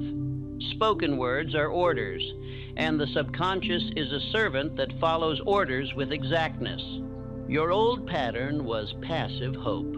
You hoped things would work out, but hope carries no authority. Hope is a request made timidly by a man who fears rejection. Directed thought is a command made by a man who refuses to drift. You must shatter the old pattern. You must abandon the lukewarm belief that life will somehow improve on its own. Consider how Edison approached his aim. He did not say, I hope to create a solution. He said, I will. He held the mental picture of his invention with such clarity that thousands of failures could not shake his resolve. His persistence was not random. It was structured. He visualized the result, repeated the belief, acted daily, and refused to entertain opposing thoughts. Edison did not move by emotion. He moved by method. This is why failure could not defeat him. A man moved by emotion collapses when discouraged. A man moved by method cannot be stopped because his action is not dependent on his mood. Method liberates a man from the weakness of feeling. The formula that governs this method is simple yet profound. Thought arrow, belief arrow, action arrow, identity arrow, destiny. Everything in your life follows this sequence. Thought is the seed, belief is the soil, action is the growth, identity is the tree. Destiny is the fruit. When you alter the thought at the root, you alter the destiny at the crown. Most men react to life instead of commanding it. They wait to see what will happen before deciding how to think. They wait for signs before taking action. This reactive way of living wastes years, sometimes entire lifetimes. The commanding man thinks first, acts second, and watches the world rearrange accordingly. Reaction is the habit of the drifting man. Command is the habit of the rising man. You must cease reacting to life as though you are its servant. You must command life as though you are its partner. You must direct your thoughts with firmness, not wait for your thoughts to direct you. Clarity removes 90% of wasted effort. When a man knows exactly what he desires, his actions become efficient. His mind becomes still. His courage becomes strong. When a man lacks clarity, his energy is scattered. He tries many things and completes nothing. He wanders through half-finished endeavors, wondering why nothing works out for him. Clarity begins with written intention. You must write the sentence, "Everything works out for me because I make it so," every morning. This act anchors your mind. It keeps your thought from wandering into fear or prediction of failure. The written word is a net that catches drifting thought. Auto-suggestion is the process by which the written word becomes the lived word. When you write a command daily, you begin to think it. When you think it daily, you begin to speak it. When you speak it daily, you begin to act upon it. When you act upon it daily, you begin to identify with it. When you identify with it, life has no choice but to mirror it. This method will save you years. It will save you from confusion, from false starts, from the endless cycle of enthusiasm followed by retreat. It will save you from drifting back into the patterns that once betrayed you. It will save you from the wasted decades that so many men spend hoping instead of directing. Reflect upon the frustration of your past. Think of the times when things almost worked out, but not fully. When you lacked the final ounce of belief, the final stroke of persistence, the final measure of clarity. Those failures were not the fault of life. They were the fault of an incomplete method. When you complete the method, thought, belief, action, identity, destiny, life becomes predictable. Not easy, but predictable. You begin to know that the result must arrive because the cause has been created. A man who controls cause does not fear outcome. Let me illustrate this with the life of Andrew Carnegie. Before he possessed riches, he possessed the identity of a builder. Before the world called him a titan, he saw himself as one. His identity was formed through daily repetition of a clear purpose. His belief came long before his success. His identity came long before his wealth. Identity is the point at which the method becomes self-sustaining. Once the subconscious accepts the command, "Everything works out for me," you will find that your reactions change, your interpretations change, your courage grows, your choices improve. Success begins to feel natural, not forced. You will walk differently. You will speak differently. You will decide differently. People will notice before you do. They will sense a shift in your energy, your tone, your direction. They will begin to speak of you with new respect. This is not luck. This is identity expressing itself outwardly. When you reach the identity stage, the method no longer requires discipline. It becomes instinct. You act like the man for whom everything works out. You persist like him. You plan like him. You rise like him. And because identity determines destiny, your results match your self-image. Every time you repeat the command, "Everything works out for me," you are not describing the world. You are reshaping it. You are instructing the deepest part of your nature to align with success. You are turning faith into substance. You are turning thought into power. You must speak this command during adversity. You must speak it when the result seems impossible. You must speak it when the bill arrives, when the door closes, when the challenge appears, at the worst possible time. That is when the method proves its worth. That is when the subconscious must hear the voice of authority. Most men abandon the method when conditions become difficult. This is why the method fails them. The method is not meant for calm waters. It is meant for storms. A captain proves his worth not while the sea is still, but when the waves rise. A man proves the strength of his thought not when life is easy, but when life opposes him. If you obey the method during adversity, you will witness something remarkable. Life will bend. Circumstances will rearrange themselves. A way will open where only obstruction existed before doubt will fade. Confidence will grow. This is not magic. It is obedience to law.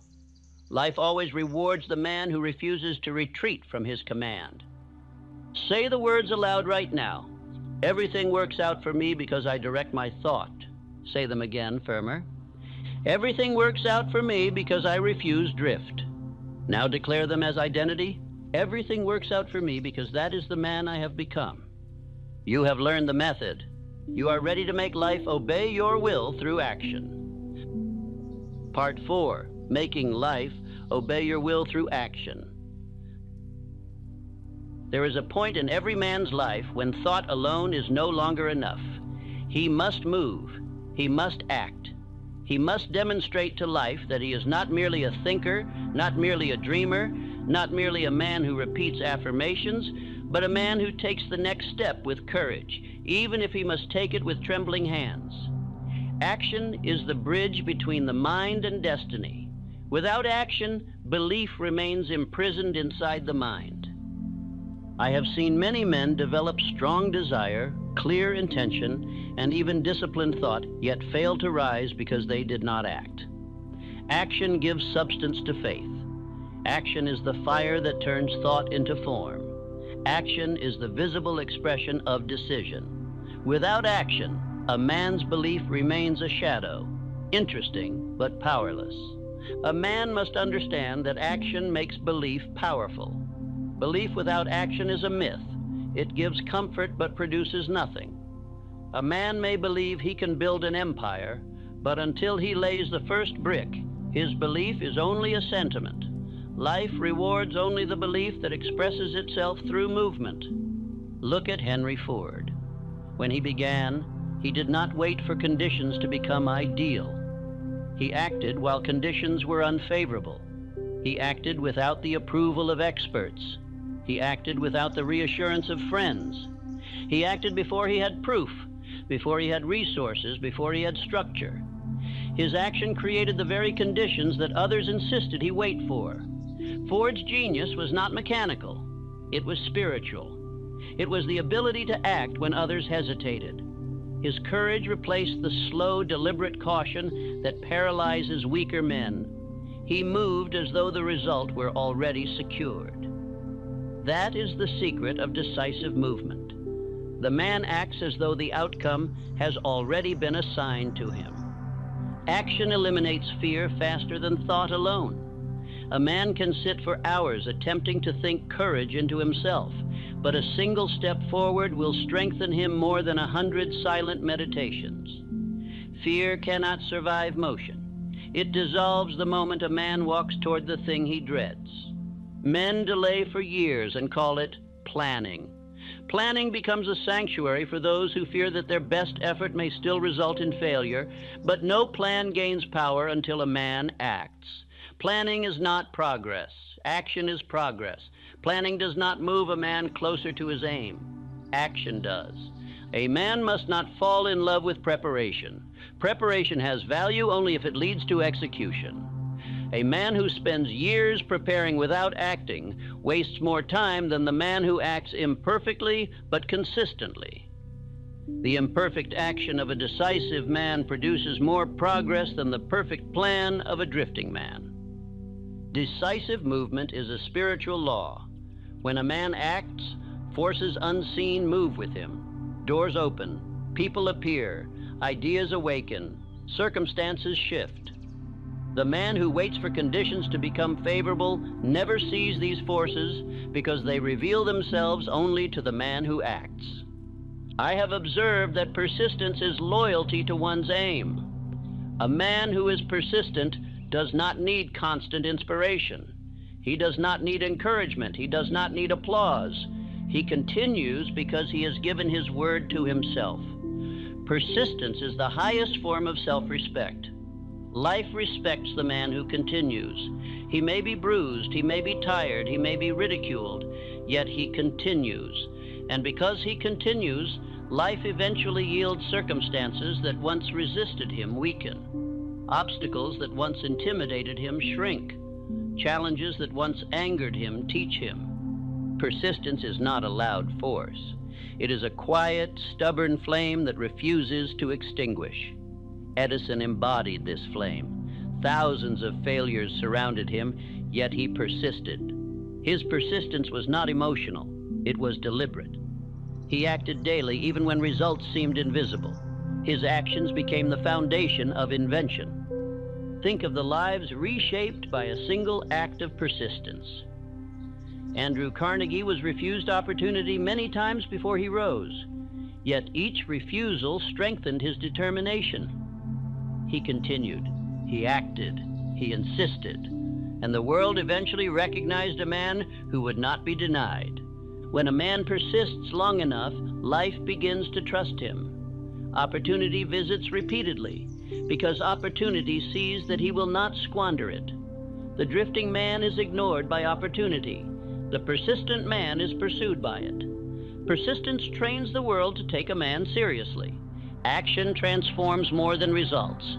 It transforms reputation. The man who acts gains credibility in his home.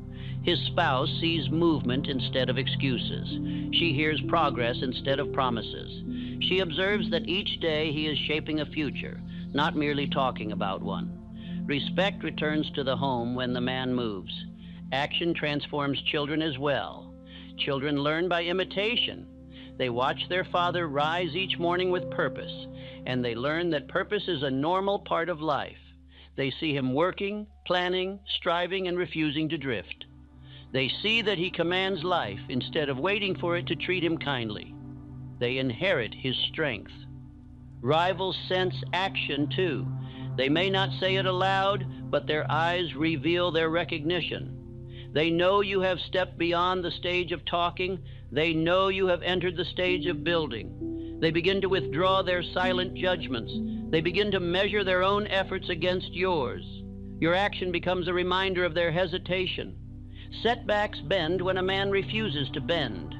Setbacks have power only over the man who allows them to define him. A setback cannot break a man who has decided that he cannot be broken. Life bends to the will of the man who acts without surrender. When he persists long enough, even adversity becomes an ally. The world respects the man who continues. It respects the man who holds his purpose through hardship. It respects the man who does not quit when others quit. The world respects the man whose actions speak louder than his fears. Action saves decades. A man who acts relentlessly will accomplish in 1 year what a hesitant man cannot accomplish in 20. Drift consumes years the way a fire consumes wood. Action, by contrast, condenses years of progress into months. This is how a man saves 10, 20, or even 30 years of his life. You must teach your body to obey your mind. When your mind gives the order to act, you must act. Delay weakens authority. Immediate action strengthens it. Every time you obey your own command, you increase your power. Every time you hesitate, you diminish it. Action creates identity. A man who acts daily becomes the kind of man who expects results. His identity shifts from dreamer to doer, from observer to creator, from drifter to commander. This identity becomes permanent only through action. Words plant the seed. Action grows the tree. A man must move quickly, but not carelessly. Speed is not recklessness. Speed is clarity. When a man knows his aim, speed becomes natural. He does not need to pause to question his direction. He knows. Clarity eliminates hesitation. The man who acts decisively becomes immune to the paralysis that stops others. He becomes too busy moving to be disrupted by fear. He becomes too engaged in progress to be delayed by doubt. Action carries him like a current carries a ship. The more he moves, the more the current strengthens. Your mind must not only direct your actions, it must support them. When you act, you must affirm, everything works out for me because I move. When you act again, affirm, everything works out because I refuse drift. Repetition strengthens identity, identity strengthens action. Together they form a cycle that builds destiny. Do not underestimate the power of small actions. Small actions performed daily create enormous change. A single disciplined act performed each morning can alter the course of your life. When repeated hundreds of times, it reshapes character, destiny, and reputation. Let me reveal a truth that few men understand. Life applauds movement. Life mirrors movement. Life accelerates when a man accelerates. A man who stands still invites stagnation. A man who acts invites opportunity. Your task is simple. You must become the man who acts while others wait, the man who moves while others hesitate, the man who builds while others dream, the man who continues while others surrender. That man always wins. Action is not merely a choice, it is a declaration. It declares to the world, I am worthy of the result. It declares to your mind, I command my destiny. It declares to your future, prepare a place for me, for I am on my way. Say the words now, I move, I act, I advance. Life obeys me because I obey my purpose. Say them until your body accepts the command. Say them until your hesitation dissolves. Say them until you become the man who does not stop. You are now ready for the final stage, becoming the man for whom everything works. Part 5, becoming the man for whom everything works. There is a stage in a man's development when he no longer hopes that things will work out. He knows they will. He knows it with the same certainty with which he knows the sun will rise, with the same assurance with which he trusts his own breath. This knowing does not come from arrogance. It comes from mastery. It comes from having reshaped his own nature so completely that life must respond in his favor. This is the stage where a man becomes the one for whom everything works. To become this man, you must understand one truth above all. Identity determines outcome. A man's life does not rise to the level of his wishes, it rises to the level of his identity. A man may speak the words, everything works out for me. But unless his identity supports those words, they remain empty sound. The man you are within determines the results you experience without. Identity is the root of destiny. It is stronger than thought. It is stronger than belief. It is stronger than action. Identity governs thought. Identity fuels belief. Identity dictates action. A man acts according to who he believes himself to be, not according to what he hopes he might become. This is why two men may recite the same affirmation, read the same book, make the same plan, yet see entirely different futures. One man acts from fear, the other from certainty. One man hopes the affirmation is true, the other knows it is true. One man moves as a beggar requesting mercy, the other moves as a builder claiming what he has earned. Their identities control their results. If you desire a life where everything works out, you must become the man who expects it as a natural consequence of his character. This is the principle I call identity permanence. Once the subconscious accepts the new self-image, it defends it automatically.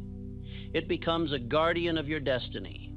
The subconscious, once trained, becomes fierce in its loyalty. It resists thoughts, actions, and habits that contradict the identity you have chosen. When you declare, I am the man for whom everything works, and reinforce that identity with repetition, action, and persistence, your subconscious begins rejecting every impulse that weakens you.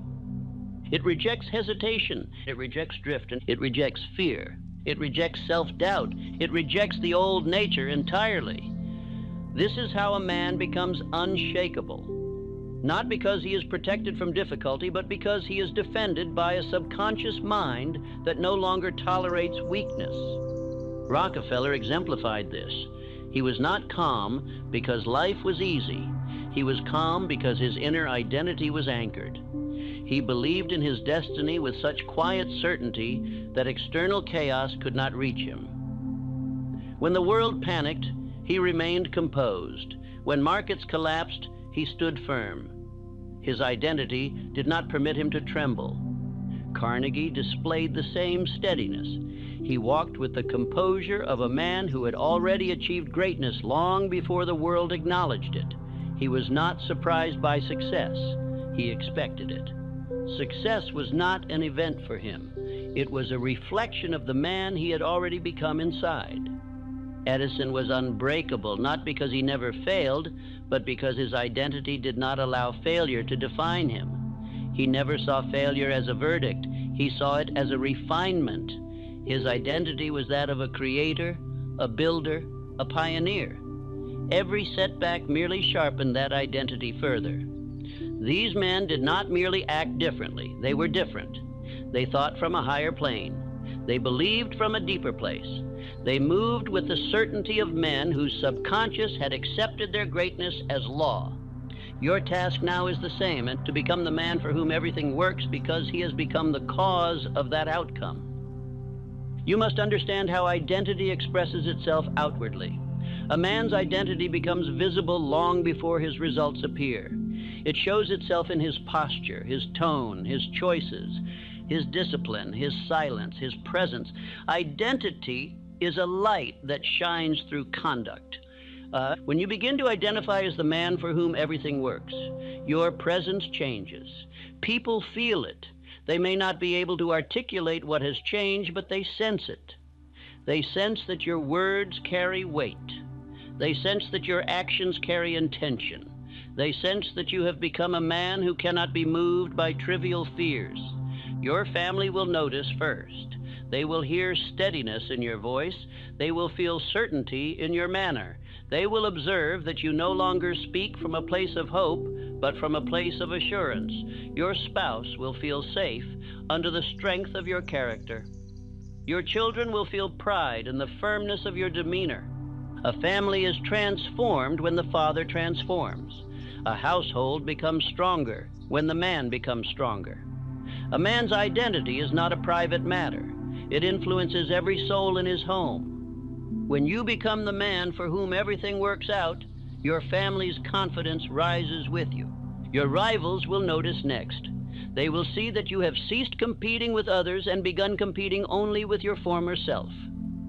This unnerves them, for a man who is no longer distracted by comparison becomes formidable rivals fear the man who rises from within, because nothing outside of him can stop him. Opportunity notices as well.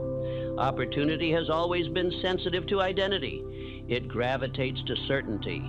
It gravitates to discipline. It gravitates to the man who moves as though he belongs on the heights. Opportunity does not linger around the drifting, the fearful, the uncertain. It attaches itself to the decisive. When you become this man, everything in your life changes. Difficult tasks become manageable. Obstacles become training. Critics lose their sting. Doubt loses its voice. You begin to see each event, even those that appear unfavorable, as something working for your advancement. This is the greatest secret of the rising man. He sees everything as working in his favor, even when it appears otherwise. When something delays him, he interprets it as protection. When something challenges him, he interprets it as preparation. When something tests him, he interprets it as refinement. When something stretches him, he interprets it as strengthening. Nothing defeats a man who interprets everything as fuel. And this is how everything begins to work out for you. Not because every event is pleasant, but because you have become the man who turns every event into an advantage. Your identity becomes the lens through which you interpret reality. Your interpretation determines your emotional state. Your emotional state determines your actions. Your actions determine your results. Your results reinforce your identity. This cycle Identity arrow, interpretation arrow, action arrow, result arrow, identity creates a man life cannot resist. But you must reinforce this identity daily through repetition. The affirmation must become your inner command. Everything works out for me. Repeat it with conviction. Repeat it until it becomes instinct. Repeat it until your subconscious adopts it as law. Repeat it until your body moves with the posture of a man for whom everything works out. Speak it in the morning. Speak it when difficulty appears.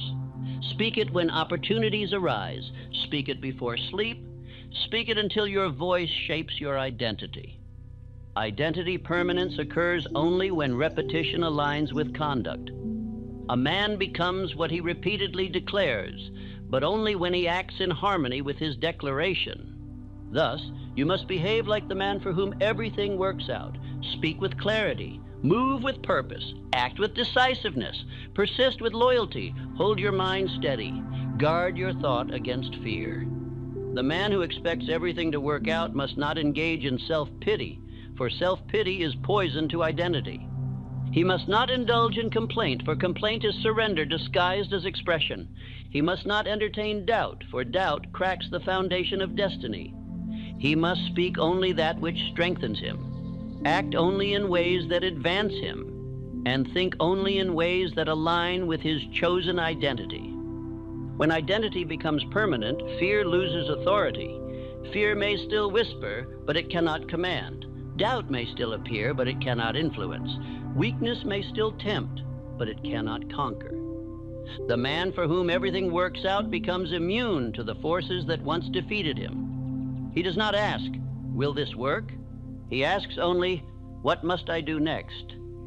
He does not ask, "Why is this happening to me?" He asks, "How can this serve me?" He does not ask, "What if I fail?" He asks, "How do I rise further?" His identity has changed the questions he asks himself, and therefore changed the answers life gives him. This is how a man saves not only 10 years, not only 20, but potentially an entire lifetime. When a man chooses identity early, life accelerates. When a man delays identity, life withholds reward. Most men discover their identity too late. You must not. Say the words with command now. I am the man for whom everything works. Say them again, firmer. Everything bends for me because I bend myself to law. Now declare them as identity. I do not hope. Everything works out for me because that is who I am. Your future will follow the man you become, not the man you were. Become the man life cannot deny, cannot resist, cannot defeat. Everything will work out for you because you have become the cause. Epilogue, the final command to the rising man. A man reaches a turning point when he can no longer return to the version of himself that drifted, doubted, and delayed. You have reached that point now. You have learned the law, trained the thought, moved with intention, and forged the identity of a man for whom everything works. There is no returning to smallness, because smallness no longer fits the structure of your spirit. You must understand that your former self has ended. You are no longer the man who waited for life to behave before he behaved. You are no longer the man who hoped quietly while doubting secretly. You are no longer the man who made promises by sunrise and abandoned them by nightfall. That man has dissolved because you have replaced him with a man of decision. The path ahead is not governed by chance. It is governed by the identity you have built. Identity directs thought, thought directs action, action directs destiny. You now possess an identity that commands the world rather than reacts to it. You have become the cause, not the effect. And a man who becomes the cause no longer fears the outcome. Each day from this moment forward, you must walk with the calm assurance that everything bends toward your advancement. This is not wishful thinking. It is obedience to law. Life favors the decisive. Life strengthens the persistent. Life honors the disciplined. And you have chosen to embody all three. Therefore, life must honor you. Your family will feel the change long before they see the results. They will watch you move with steadiness instead of fear. They will hear confidence replacing hesitation. They will sense that you have become a man who does not collapse beneath difficulty. You will become their quiet reassurance, their anchor, their proof that strength is possible. Your children will study you as they have always done, but now they will see a different man, one who does not bow to uncertainty, one who does not retreat into excuses, one who does not live by chance. They will inherit your certainty the way other children inherit land. This is legacy. This is leadership. Your rivals will sense the shift as well. They may not speak it aloud, but they will feel the difference in your gaze. They will notice that your voice carries weight. They will recognize that you have transformed from a man who wished for success to a man who expects it. Rivals fear expectation because expectation produces results. You must now carry yourself as a man whose presence predicts his future. Let your tone be calm, your steps steady, your decisions firm. Let your actions declare that you have become aligned with law. Do not speak of your rise, demonstrate it. Let the world discover your ascent through your conduct, not your announcements. Say these words each morning with authority. Everything works out for me because I make it work. These words are not decoration. They are command. They are the hammer and chisel with which you carve your destiny. Speak them until your subconscious accepts them. Speak them until your behavior mirrors them. Speak them until they become the law of your life. From this hour forward, difficulty is no longer your enemy. Difficulty is your instructor. Every obstacle that appears in your path is not hindering you. It is shaping you. Every setback you encounter is not defeating you. It is refining you. Every delay you face is not punishing you. It is preparing you. You are no longer the man who fears resistance. You are the man who grows from it. Understand this truth deeply. There is no punishment in your path, only preparation. There is no rejection in your life, only redirection. There is no failure in your story, only feedback. Everything works out for the man who uses everything. This is the advantage of the rising man. He wastes nothing. He turns all of life into material for his ascent. You will meet moments that once would have frightened you. Now you will meet them with composure. You will face decisions that once would have overwhelmed you. Now you will face them with clarity. You will encounter setbacks that once would have defeated you. Now you will rise through them with dignity. This is the strength of the identity you have built. Every day you must honor the man you have become. Do not drift back into the habits that once betrayed you. Do not entertain the doubts that once diminished you. Do not permit the weaknesses that once controlled you to re-enter your mind. You have risen above them. They belong to a man you no longer are. When you wake, stand with purpose. When you speak, speak with intention. When you act, act with discipline. When you decide, decide with authority. Let every movement of your life reflect the identity you now possess. You are a man who commands his destiny. Behave as such. Repeat this final affirmation until it becomes the marrow of your spirit. Everything works out for me because I rise, I persist, and I decide. Say it again. Everything works out for me because I am the cause. Say it once more with absolute conviction. Everything works out for me every day, every hour, every time. Carry these words with you. Live them, prove them, become them. For the man who becomes the cause becomes unstoppable. And for such a man, and everything works out. What you are about to hear may sound simple, too simple, but it is the key that separates the dreamer from the achiever, the poor from the rich, the lost from the destined. 5 minutes. That is all it takes. 5 minutes that can turn the impossible into reality. You have been told that success takes years, that it demands luck, education, or connection. But the truth I discovered in a lifetime of study is far more powerful. Success begins in a sentence. One line spoken with faith can alter the entire structure of your destiny. There is a phrase, hidden, holy, and exact, that I will soon give you. A sequence of words that, when spoken with belief, charges your subconscious mind with the power of creation itself. I call it the daily decree, the short prayer that builds empires, restores health, and opens every locked door in the realm of possibility. But before you say it, you must understand why it works. The average man speaks in contradiction to his desires. He says he wants wealth and talks about debt. He prays for love and repeats loneliness. He asks for opportunity and complains of lack. He negates his own command before it ever reaches the infinite. And so life obeys confusion. It gives him more of what he thinks about most, not what he wishes for. That is the law. The subconscious does not argue, it executes. It does not judge, it obeys. It hears only the repeated order and manifests it with mathematical precision. Every failure in your life can be traced back to one thing: the absence of a definite command to the mind. You have drifted, reacted, waited, wished, but you have not declared. The universe does not move for the indecisive.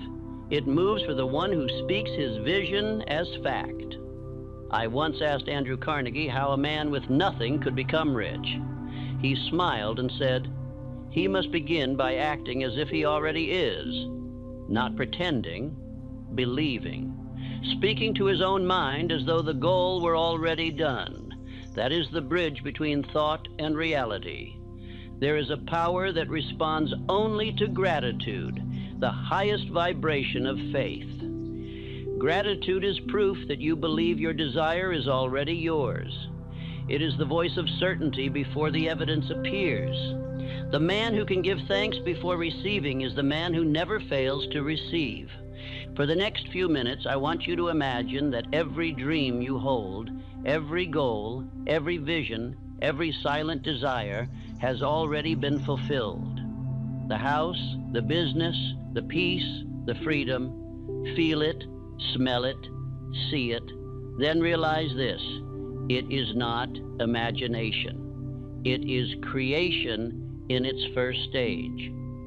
Now, in that state of gratitude, there are words, 7 divine words, that activate the law of attraction in its truest form. These words have built fortunes, saved marriages, restored health, and made the barren mind fertile with ideas.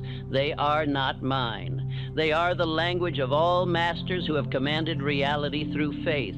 Do not repeat them as poetry. Repeat them as command. Speak them not to the world, but to the infinite within. Let every syllable vibrate through your being until it becomes identity. Because until you speak like the man who has already succeeded, you will continue to live like the man who has not. You have heard many affirmations in your life. You have whispered wishes, muttered prayers, and made resolutions. But this one is different. This one ends all doubt, all waiting, all weakness.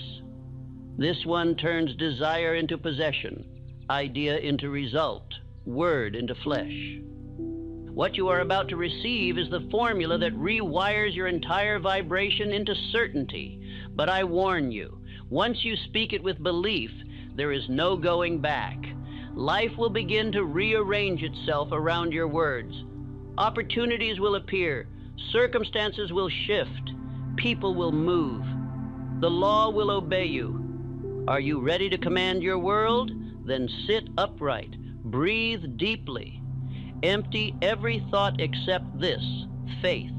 The kind of faith that moves mountains, that opens doors, that answers prayers.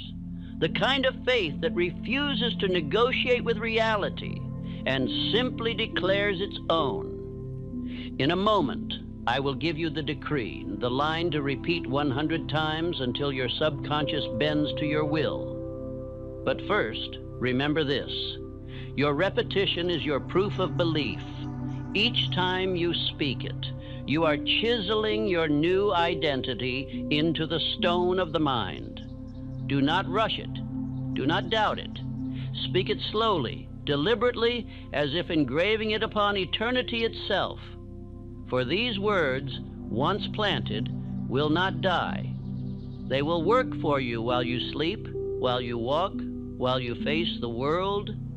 They will burn away fear, silence doubt, and magnetize every good thing toward you. Here it is, the phrase that turns impossibility into fact. Do not just say it, become it. Speak it as if it were already true. I'm so happy and grateful that I already have the very thing I've been working for. Now, thank God I made it. If your dream is financial freedom, you might say, I'm so happy and grateful that I make $10,000 every month now. Thank God I made it. If it is love and abundance, I'm so happy and grateful that I am a happily married multimillionaire. Thank God I made it. If it is peace, health, or purpose, fill in your own vision. Let your mind see it as done, your heart feel it as real, and your voice speak it as law. There it is, the ancient code of creation disguised as gratitude, the sentence that holds both the seed and the harvest, the beginning and the end. Speak it until your very tone convinces heaven itself that you have already received. Repeat it 100 times a day, not begging but affirming, not hoping but knowing. Feel the vibration of completion in every word. See the result in your mind and do not let it go. The moment you can say it without resistance, without doubt, without hesitation, that moment the law begins to obey. This is not magic. It is mathematics of the spirit. It is the same principle by which Edison invented, by which Ford built, by which Rockefeller expanded, by which every great achiever rose from obscurity to power. They did not wait for proof. They spoke proof into existence. So when the world tells you something is impossible, remember, the word impossible was invented by those who stopped repeating their vision too soon. The law does not fail. Men fail to persist. You must repeat until your subconscious accepts your command as reality. 5 minutes a day, 100 repetitions, that is all. But those 5 minutes will be the most profitable of your life. For in them, you are shaping the unseen forces that shape everything else. Now, close your eyes. Picture your goal complete. Feel gratitude rising within you like light through water. Then speak the decree once more. I'm so happy and grateful that I have it now. Thank God I made it. And know this, if you will continue in that vibration of certainty, day after day, the impossible will not only become possible, it will become inevitable. Every great achievement begins in silence, then moves to speech, and finally becomes substance. The mind conceives, the lips command, and the world obeys. That is the invisible sequence through which every empire has been built. Every factory, invention, fortune, or freedom first existed as sound, a word spoken with conviction by one who believed more in law than in luck. The spoken word, when backed by faith, is the most powerful force known to man. It is the bridge between spirit and matter, the invisible law made audible.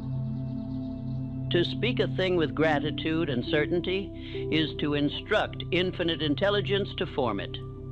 The weak whisper doubts. The strong declare truth. The universe listens not to pleading, but to authority. You may think of this power lightly, but observe history, and you will see its pattern. Edison spoke light into a world of darkness. Ford spoke speed into a world of horses. Rockefeller spoke wealth into a world of want. Each of these men began as ordinary thinkers until they discovered the command of spoken faith. Their words were not requests, they were decrees. Every empire begins in the mouth of one man. Every downfall begins with words of fear. The law does not choose favorites, it responds to vibration. The tongue is the tool by which thought is molded into reality. To speak doubt is to command defeat. To speak gratitude is to release victory. That is the first principle of commanded creation. The mind may be imagined as a courtroom. Thought provides evidence, faith is the judge, and the spoken word is the final decree. Once that decree is made, the subconscious obeys without question. It does not ask whether your command is wise or foolish. It fulfills the dominant order that has been repeated with emotion. You are the judge of your own destiny, and your tongue is your gavel. The difference between saying and declaring is the difference between asking and commanding. Most men speak casually, hoping the world will notice their wish. The wise man speaks deliberately, knowing that his voice carries law. There is power in tone, in rhythm, in the certainty that comes from decision. The decree, "I am so happy and grateful that I have it now," is not poetry. It is possession spoken aloud. Ordinary prayer fails because it is filled with doubt. Begging does not move infinite intelligence, for begging admits separation. The moment you ask as if it were not yet yours, you deny your own authority. True prayer is gratitude. Gratitude is not the voice of waiting, it is the voice of having. When you say, "Thank God I made it," you proclaim the law fulfilled. You speak as master, not as servant. When Andrew Carnegie taught me his philosophy of riches, he said, "Every man must begin by acting and speaking as though he already has that which he seeks." He did not mean deceit. He meant faith. Faith spoken so often that it becomes nature. The mind does not distinguish between future and present. It accepts what is spoken repeatedly as fact. Speak possession long enough, and life begins to arrange itself to make your words true. The subconscious mind is like fertile soil. It cannot decide what seeds to reject. It will grow thorns or wheat with equal vigor. What you plant daily through repetition, it will return multiplied. Therefore, speak only what you wish to see. Every word is a seed. Every repetition is water. Every emotion is sunlight. Gratitude is the greatest fertilizer of them all. It closes the distance between desire and fulfillment. When you thank before receiving, you announce that you have already received. The subconscious hears gratitude as evidence of completion and begins to organize all conditions to match it. The decree, "I'm so happy and grateful that I have it now," is the sound of faith closing the gap. Understand this clearly. Repetition is not superstition. It is spiritual science. The mind learns through rhythm. Each repetition strengthens the pattern. It engraves a track in the subconscious until it becomes automatic. When you repeat an idea long enough, it ceases to be suggestion and becomes self-image. That self-image then directs behavior, attracts conditions, and becomes destiny. Edison did not merely think of the electric light, he spoke of it until his helpers believed him mad. Yet his voice was faith made audible. "I will illuminate the world," he declared. Henry Ford, when engineers swore that an 8-cylinder engine was impossible, said only, "Produce it." He did not argue, he commanded. The tone of his decision carried more energy than the doubt of 100 men. Rockefeller was asked during a financial panic why he was calm when banks were collapsing. He replied, "Because I believe in the prosperity of this nation." That was his decree. While others spread fear, he spoke faith, and faith multiplied his fortune. These men understood what few ever learn. The law does not respond to argument. It responds to decision voiced in faith. The science of conviction is simple. Speak what you desire with feeling. Repeat it until doubt weakens. Let gratitude be your proof of belief. Speak as if every syllable were backed by the authority of God Himself. That is how infinite intelligence hears it. for faith is its own language. There is an invisible link between thought and vibration. Thought unspoken is seed in the soil of the mind. Speech releases it into the ether where it gathers its likeness. Every word carries tone. That tone determines the speed and form of its manifestation. Speak harshly and you sow resistance. Speak peacefully and you summon harmony. Speak gratefully and you magnetize abundance. You are not merely repeating a sentence, you are constructing the pattern of your future. The decree, "I am so happy and grateful that I have it now," is a formula of mental chemistry.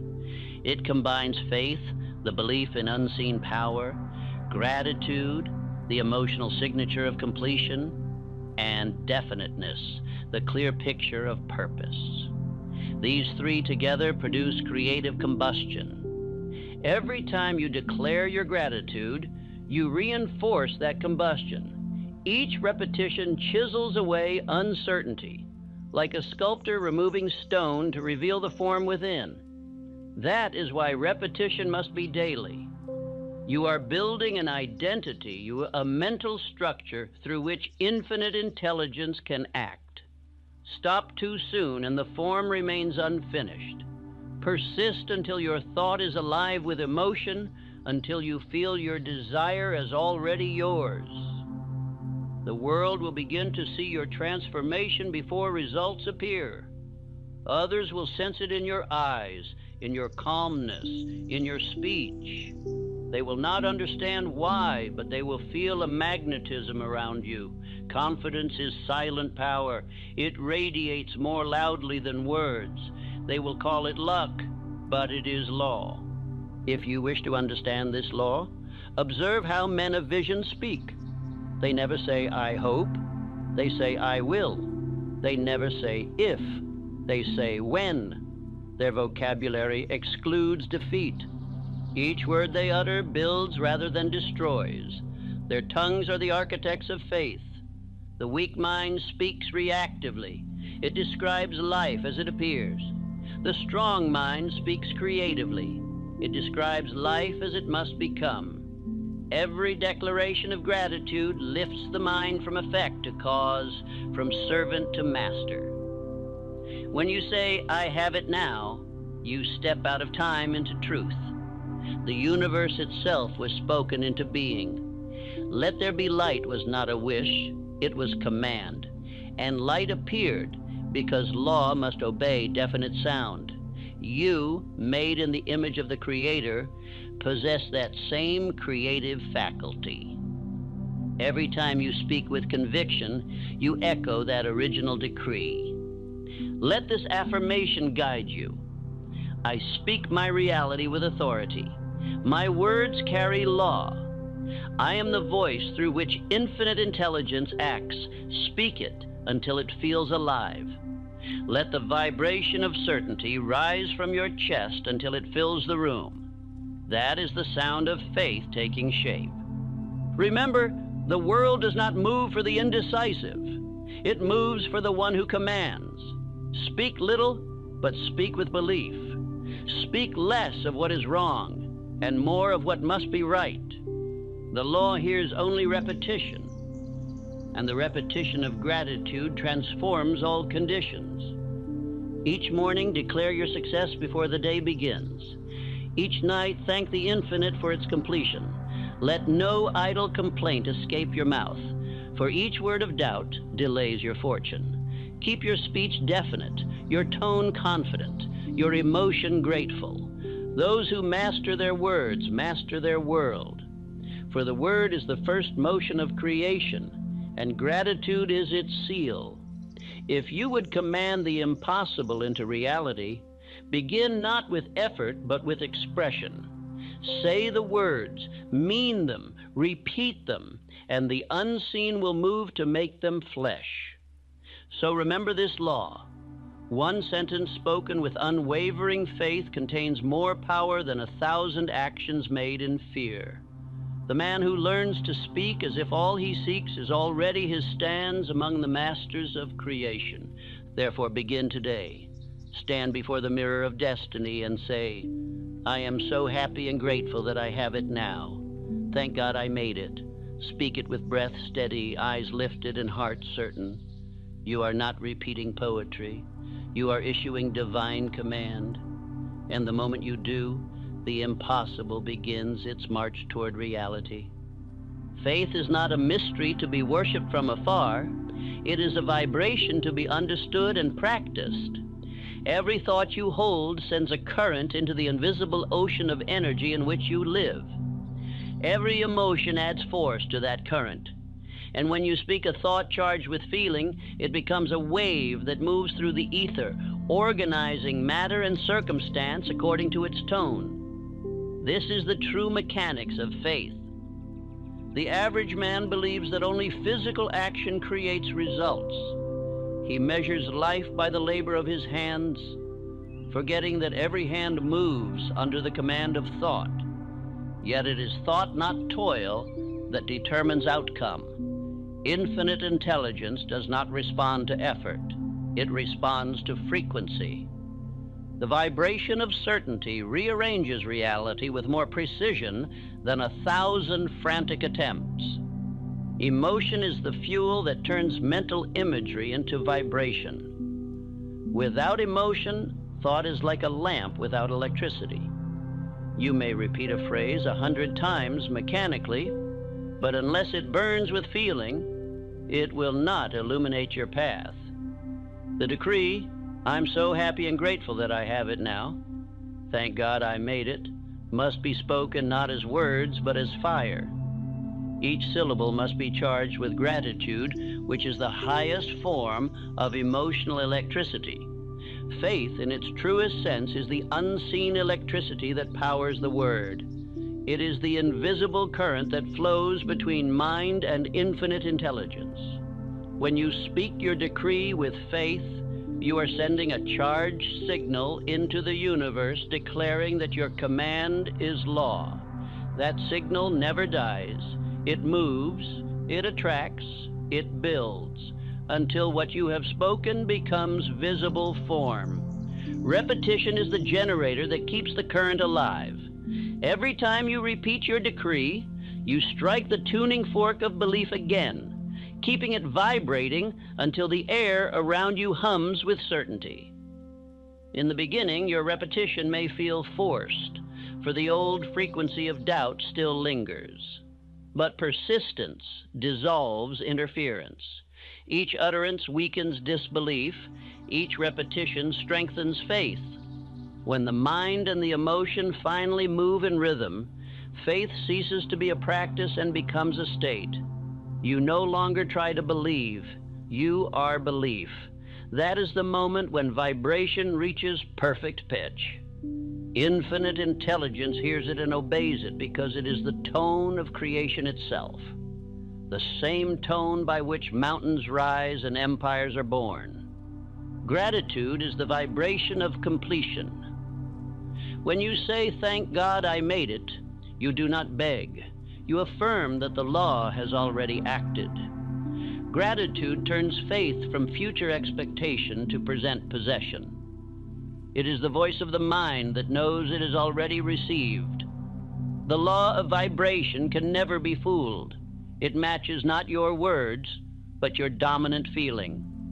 Gratitude is the feeling of done. The subconscious mind is the engine room of creation. It operates 24 hours a day without pause, drawing to you the equivalent of your most consistent vibration. When you speak your decree 100 times, you are feeding that engine precise instructions. You are tuning it to one tone, the tone of certainty. When that tone becomes habitual, your subconscious broadcasts it continuously, even when you are silent. Edison understood this law when he worked through endless nights on the electric light. Each failure could have broken a lesser man, but his inner vibration remained constant. His assistant saw failure. He saw progression. His faith had achieved rhythm. No interruption could distort it. That rhythm brought light to the world. So it is with every creator. Success is the echo of vibration maintained without collapse. Carnegie applied the same principle in business. When steel prices fell and competitors panicked, he radiated calm confidence. His employees felt his certainty as tangibly as heat. "We will expand," he declared, while others contracted. His tone carried the vibration of abundance, and abundance obeyed. Men followed him not for his words alone, but for the invisible rhythm behind them, the rhythm of belief. Lincoln, in the darkest days of the Civil War, held that same vibration. When others despaired, his mind vibrated with unity. He said, "This nation under God shall have a new birth of freedom." That phrase, spoken in faith, reshaped a country. The power was not in rhetoric, it was in vibration. His voice harmonized with the will of infinite intelligence. Understand that your own body is the instrument of this creative vibration. Your tone, your breath, your posture, all transmit energy. When you speak your decree with confidence, your very cells resonate with conviction. Faith is not abstract, it is physical. It flows through your nerves, strengthens your heartbeat, steadies your breath. When you affirm, "I'm so happy and grateful that I have it now," your body learns to feel what your mind believes. At first, you may notice resistance, the old vibration of fear attempting to pull you back into limitation. Do not fight it. Persist. Each repetition weakens its power. The mind cannot hold two frequencies at once. One must yield. Speak your decree until gratitude becomes the louder song. That song is faith taking root in the subconscious, and once it is rooted, no circumstance can uproot it. Faith is rhythmic certainty. Repetition is its drummer. Gratitude is its melody. Together they form the music of manifestation. Every successful man I have known moved to this rhythm. Ford marched to it while engineers mocked him. Edison hummed it through thousands of failures. Carnegie whistled it while others trembled. Each refused to break the tempo of faith. The words "I'm so happy and grateful" carry within them a vibration that transforms thought from demand to decree. Gratitude is the signature of divine partnership. It tells infinite intelligence, "I already trust you." That trust releases resistance. When resistance ends, energy flows freely and manifestation accelerates. Do not rush your repetitions. The law of vibration does not respond to haste but to harmony. Speak slowly, breathe deeply, and feel the resonance of each word in your chest. Let emotion rise naturally. When tears come, let them. They are evidence that your inner current is moving. The stronger the feeling, the stronger the broadcast. When repetition becomes habit, the subconscious takes over the work. You will find the words rising to your lips without effort, even during daily tasks. You will catch yourself smiling in silence, feeling the reality of your goal as though it already surrounds you. That is the subconscious affirming, "It is done." From that point forward, results begin to appear as though summoned from thin air. You will notice subtle shifts first. A conversation that opens an unexpected door. A thought that leads to a solution. A coincidence that aligns with your vision. These are not miracles. They are mathematics. Your vibration has synchronized with its counterpart in the outer world, and law has connected cause with effect. Other men will not understand how you seem to attract fortune effortlessly. They will call it luck, but it is the organized obedience of vibration. You have tuned yourself to success, and success must respond. It cannot resist its own frequency. Persist in your practice until the decree feels natural. When spoken correctly, it no longer feels like affirmation. It feels like remembrance. You are not trying to create something new. You are reminding your mind of what already exists in potential. Infinite intelligence has already finished every creation. Faith merely unveils it. If doubt returns, increase your repetitions. Doubt is only vibration falling out of rhythm. The cure is persistence and gratitude. Keep saying the decree until calmness returns. The storm of fear cannot survive continuous rhythm. The drumbeat of gratitude silences it. Remember this: the subconscious cannot remain neutral. It must be dominated by either faith or fear. Every thought, every emotion, every word contributes to one or the other. Choose consciously.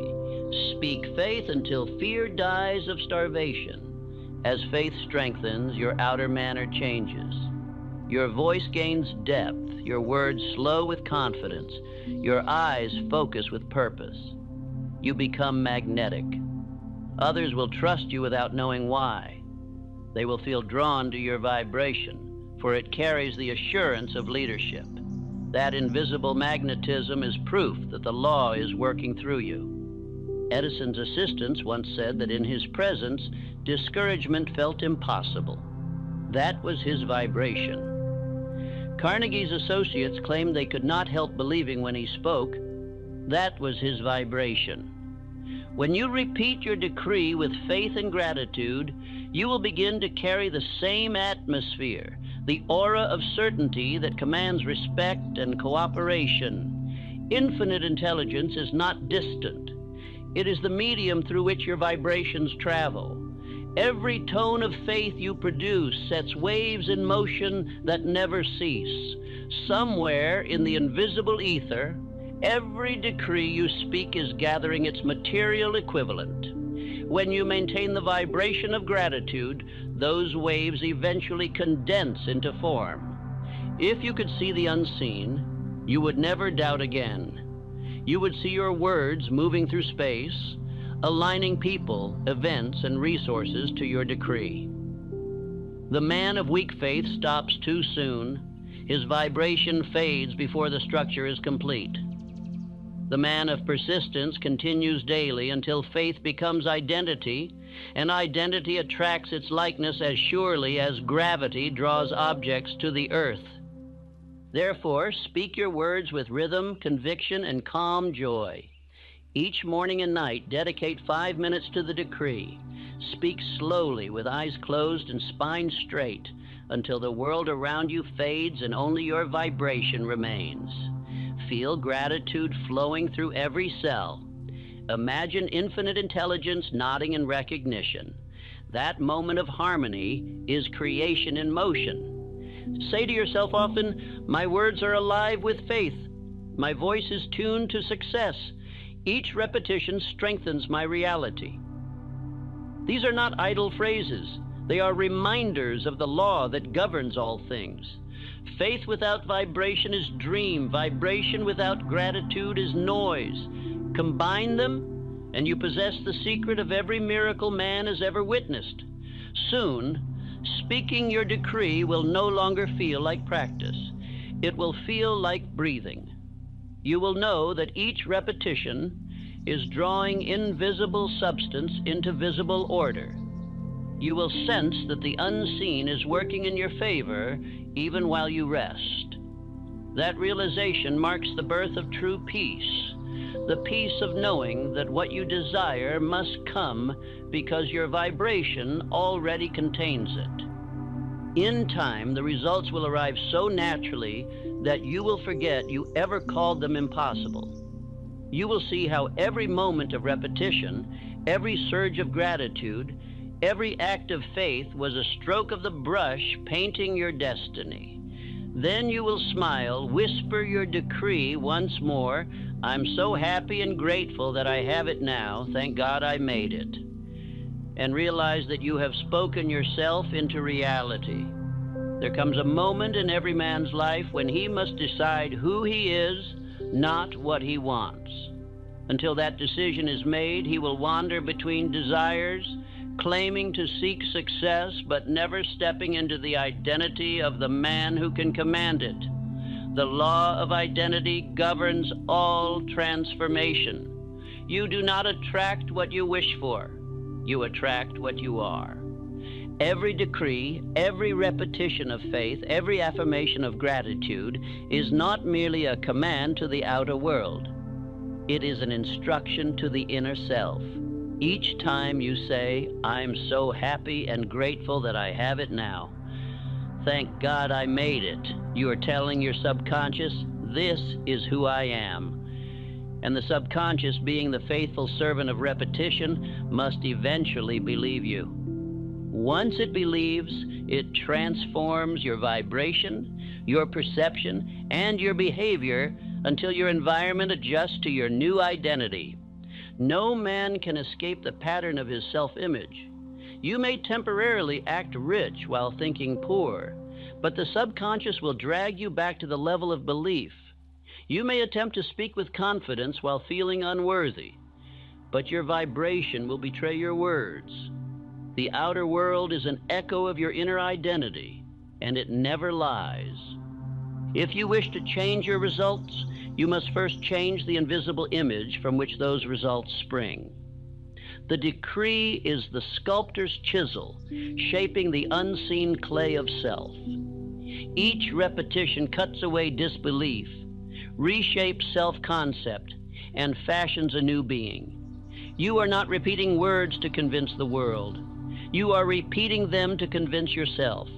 This is the secret that separates those who try from those who become. The unsuccessful man waits for evidence before believing. The successful man believes until evidence appears. He knows that belief is the mold into which reality must pour. By repeating his decree 100 times a day, he engraves that belief so deeply that the mind cannot contradict it. When the subconscious accepts a new identity, the world bends to mirror it. You cannot plant the seed of failure in thought and reap success in form. You cannot identify as weak and command power. You cannot think as a beggar and live as a master. The law is exact. Identity precedes possession. The key is not to force conditions, but to assume the inner posture of completion until it becomes natural. Think of the decree as a garment. Each time you repeat it, you stitch another thread into this robe of faith. In the beginning, it may feel oversized, like clothing that does not fit, but persistence tailors it to your form. One day you realize that it no longer feels like pretending, it feels like truth. You have become the man who once seemed imaginary. Edison called himself an inventor, long before the world saw him as one. Ford declared himself a manufacturer before he had a single factory. Carnegie thought in terms of millions while still working for pennies. They were not deceiving themselves. They were living from identity rather than condition. The man who knows who he is cannot be held captive by where he is. Your decree, repeated daily, performs this sacred transformation. It dissolves the old self that believed in limitation and births the new self that acts in harmony with faith. The weak mind says, "I will be successful." The mastermind says, "I am successful." The first postpones power. The second possesses it. Every repetition of gratitude is a hammer striking the old prison walls of doubt. The more you speak your decree, the weaker those walls become, until one day they collapse and you step freely into your new reality. The man who once begged life for mercy becomes the man to whom life gives without resistance. Understand this well. Identity is not built through intellect, but through impression.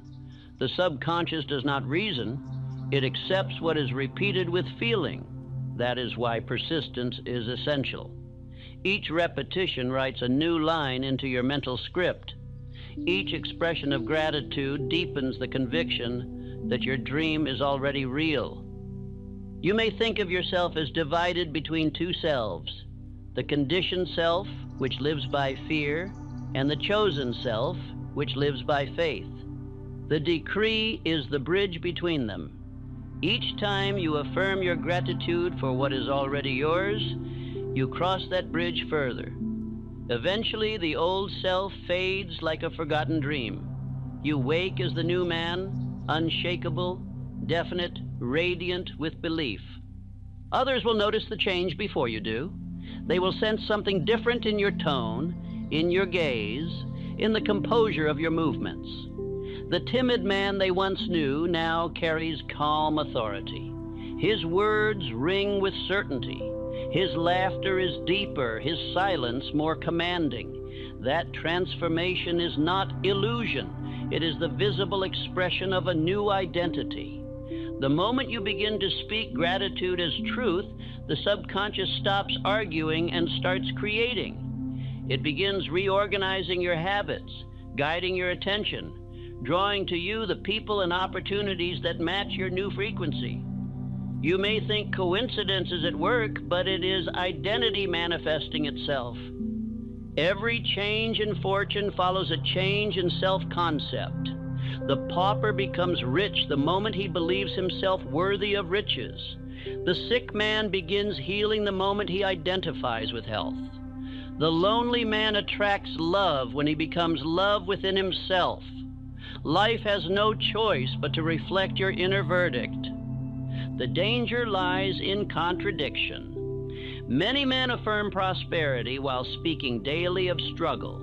They declare success while confessing fear. The subconscious receives mixed commands and delivers mixed results. The law of creation cannot operate in confusion. Therefore, let your words, your thoughts, and your emotions march in harmony. If you speak gratitude, think gratitude. If you affirm abundance, act abundantly. Do not talk of faith in 1 hour and complain of failure in the next. Every inconsistency resets the vibration. Speak only from your chosen identity and let silence cover the rest. There is no greater act of devotion than consistency of mind. Infinite intelligence honors those who hold a single vibration unwaveringly. When your inner and outer worlds agree, your decree becomes unstoppable. You will notice that effort decreases as results increase, struggle fades, replaced by flow. You no longer chase, you attract. The true miracle of this process is not that you receive what you want, it is that you become someone who cannot imagine living without faith. The man you were dissolves. In his place stands a being who no longer doubts, no longer waits, no longer seeks proof. His tone alone commands the cooperation of men and circumstance. This transformation is permanent because it is built upon gratitude. Fear can only live in the absence of thanksgiving. Gratitude declares abundance, and abundance annihilates fear. When you say, "I'm so happy and grateful that I have it now," you extinguish every vibration of lack. You affirm completeness. You tell infinite intelligence, "There is no delay, for I live in the finished work." As you continue, you will see your outer world change subtly at first, then swiftly. People will treat you differently, not out of obligation, but because your vibration demands it. They will see in you a reflection of the success they secretly desire. Opportunities will appear because your mind has become a magnet for their frequency. You will no longer seek validation, you will give it. Remember this truth. The world mirrors the image you hold of yourself. It is not cruel nor kind, it is accurate. Change the image and the reflection must follow. Each repetition of the decree is a brushstroke painting the portrait of the new you. Persist until the canvas is complete. Think of a salesman who tells himself daily, "I am the greatest closer in my industry." At first he says it timidly, but repetition strengthens tone. Soon his clients sense his conviction before he speaks. They feel guided, not persuaded. His success becomes inevitable because his belief has become identity. Or consider Lincoln. Before leading a divided nation, he carried the identity of unity within himself. His faith in human goodness never wavered, even when the world around him fell into chaos. His identity as a man of peace transformed war into resolution. That is the power of inner image expressed through calm conviction. The moment you fully assume your new identity, opposition loses meaning. You no longer interpret difficulty as failure, but as confirmation of strength. The old you would have quit. The new you persists. The old you needed approval. The new you gives direction. Every test becomes training. Every challenge refines character. In this state, repetition becomes pleasure. You no longer repeat your decree to make it true. You repeat it because it is true. Each declaration of gratitude feels like breathing, effortless, necessary, alive. You are not asking. You are affirming your own being. You will know you have reached transformation when the words no longer feel external. When you say, "I'm so happy and grateful that I have it now," and your heart answers, "Of course I do." That is faith realized, and not belief in process, but certainty of possession. This is the meaning of spiritual rebirth. You are not becoming something different. You are remembering what you have always been, a creator in partnership with the infinite. Every decree, every repetition, every grateful thought strips away the illusion of limitation until only the truth remains, that you and the law are one. Repeat this affirmation often. I am the man I have decided to be. My every thought agrees with my purpose. I act from completion, not from lack. Let it remind you that you are not chasing dreams. You are embodying them. The decree is no longer a tool. It is your reflection. When others see your composure, your quiet certainty, your peace under pressure, they will wonder what changed. You may tell them the truth. I began speaking my gratitude until I became it.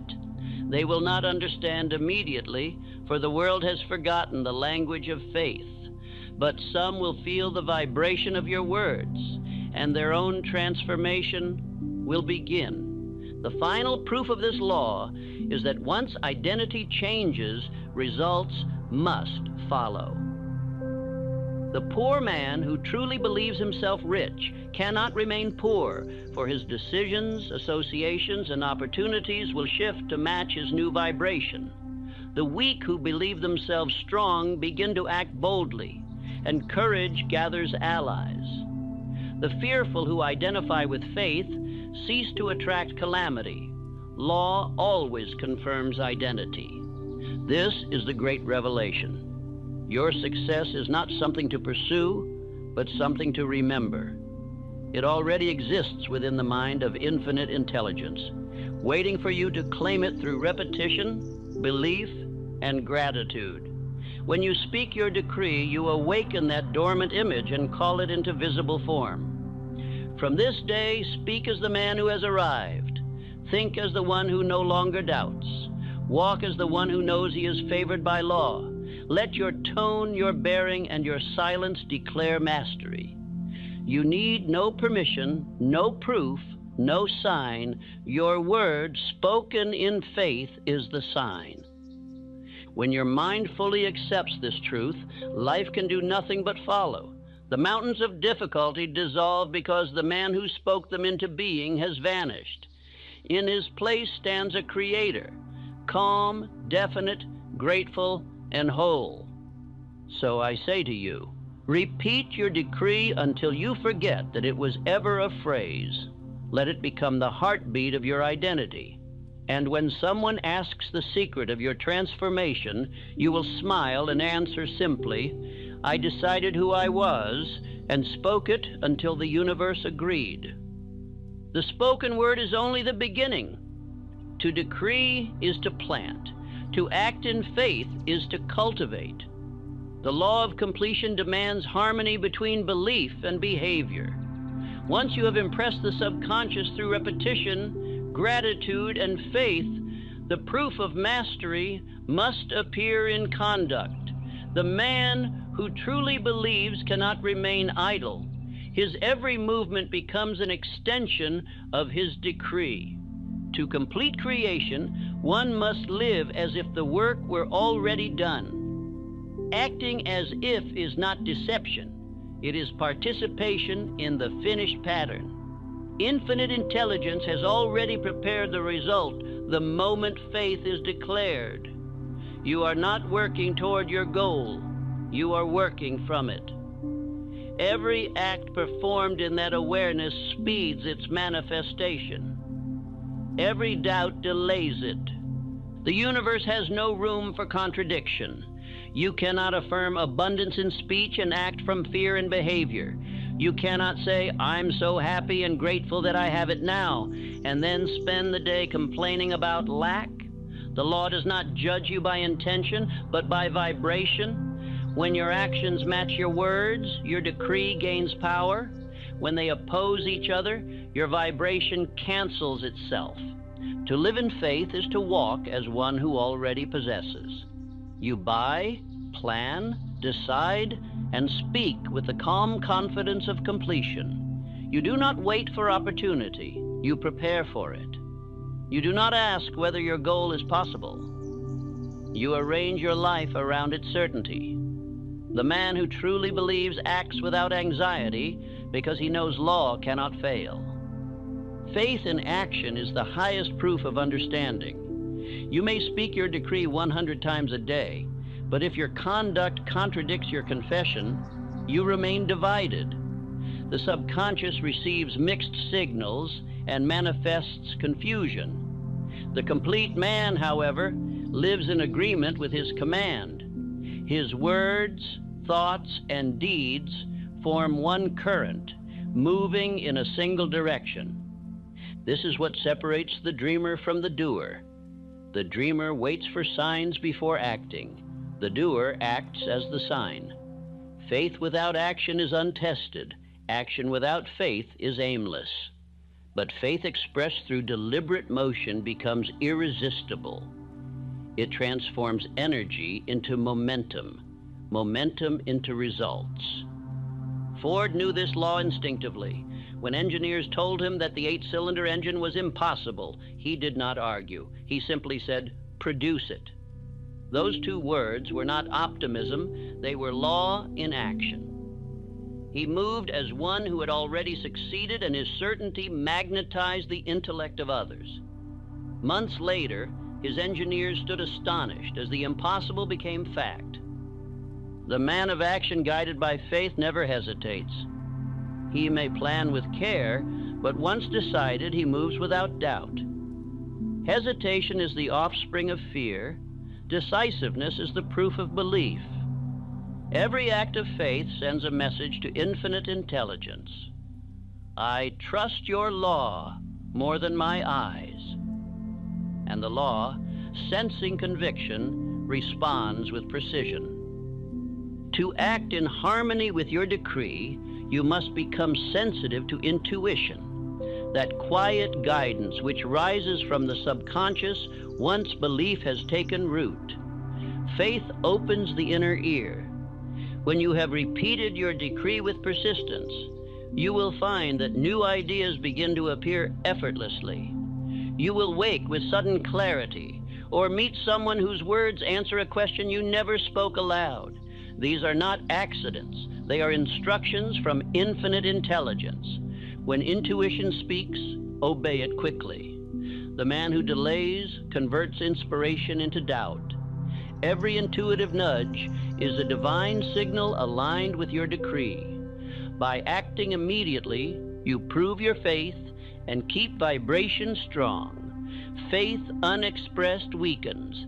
Faith acted upon multiplies. Rockefeller practiced this principle. During financial storms that ruined competitors, he remained calm. When markets collapsed, he acted deliberately, buying while others sold, building while others feared.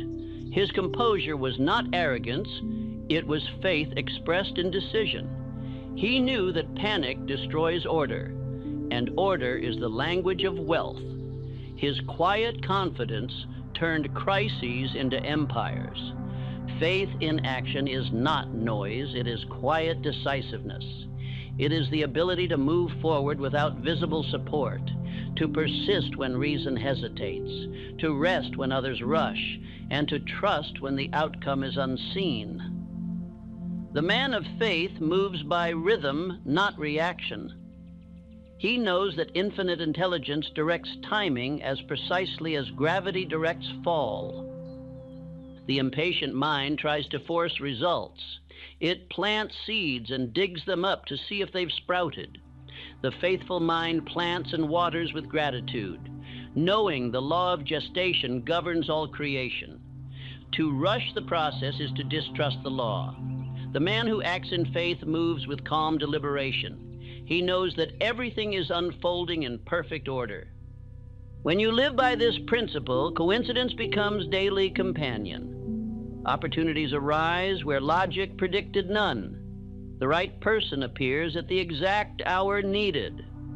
Delay turns out to be protection. Obstacles reveal hidden instruction. To the unbelieving, this seems miraculous. To the man of faith, it is the natural result of vibration and law in perfect accord. Each time you act in alignment with your decree, you strengthen the structure of belief within you. The mind begins to trust itself. Confidence grows, and with it, the magnetic field that surrounds you. People sense it. They defer to your calm. They feel safer in your presence. They cannot explain why, but they obey your vibration as surely as iron obeys a magnet. Gratitude is the anchor that keeps action aligned with belief. When you feel grateful, hesitation vanishes. Gratitude is the assurance that what you desire already exists in the invisible. Each act done in gratitude carries the stamp of certainty. To thank before receiving is to seal the law of completion.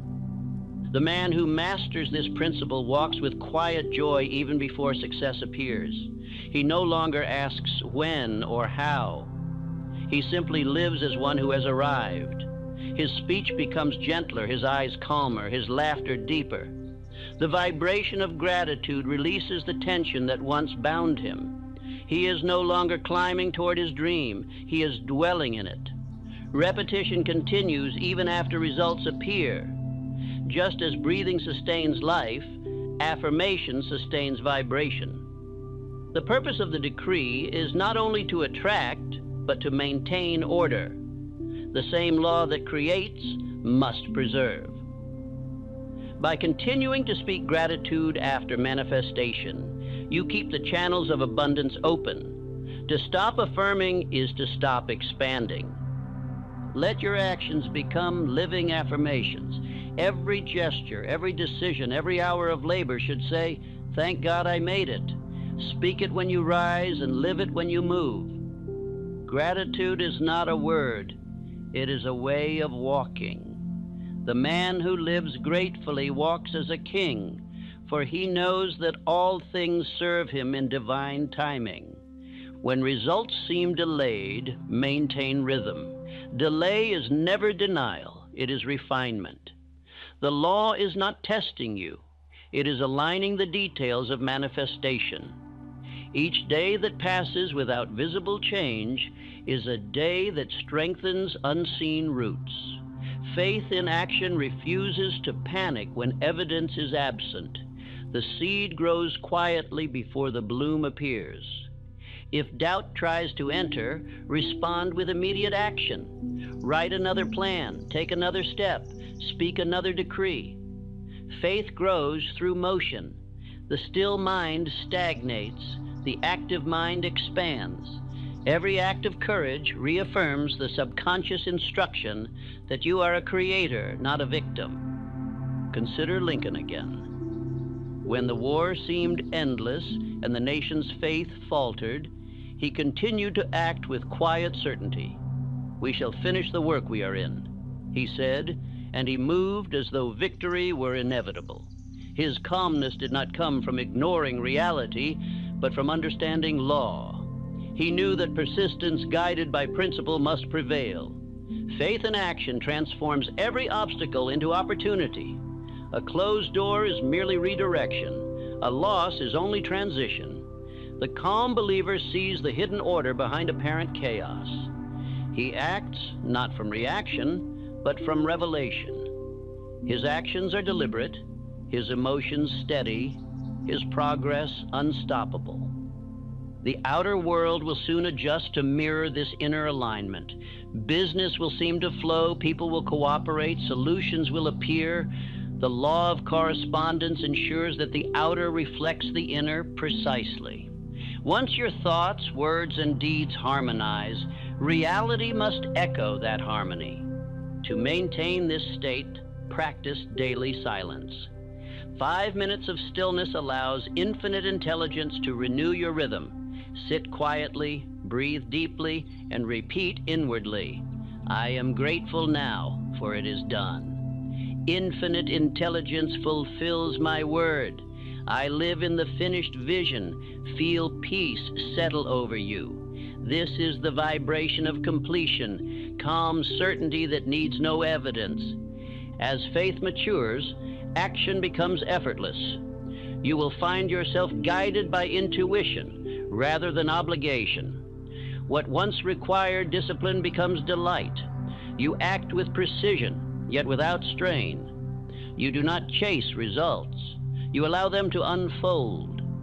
The line between thought and manifestation grows thin until it disappears altogether. Others will marvel at your composure. They will ask how you remain calm while others hurry, how you prosper while others worry. You will smile and know that you are living by law, not by chance. They will call it talent, but it is alignment. They will call it fortune, but it is faith in motion. Let every man who hears these words remember, action is the outer evidence of inner belief. To proclaim faith without deed is to speak into the wind. The decree that transforms must be lived, not merely uttered. Speak your gratitude, yes, but also walk it, work it, and embody it. The man who does this carries creative power wherever he goes. Soon you will find that what once seemed effort becomes nature. The decree no longer feels like repetition, it feels like remembrance. You act from an invisible certainty that all things are already arranged in your favor. Fear will attempt to return, but it will find no room in a mind filled with completion. Faith in action produces peace under pressure. You will notice that problems no longer disturb you as they once did. Challenges become opportunities for demonstration. The calmness you maintain in adversity is the measure of your mastery. To be unmoved in uncertainty is to stand upon the foundation of divine order. When a man reaches this level, he lives as a law unto himself. His thoughts attract, his emotions heal, his actions command. He has entered the rhythm of infinite intelligence. Every breath, every step, every word carries authority.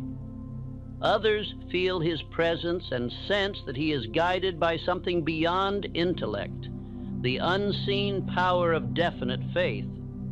This is the royal mind in motion. It does not shout, it simply knows.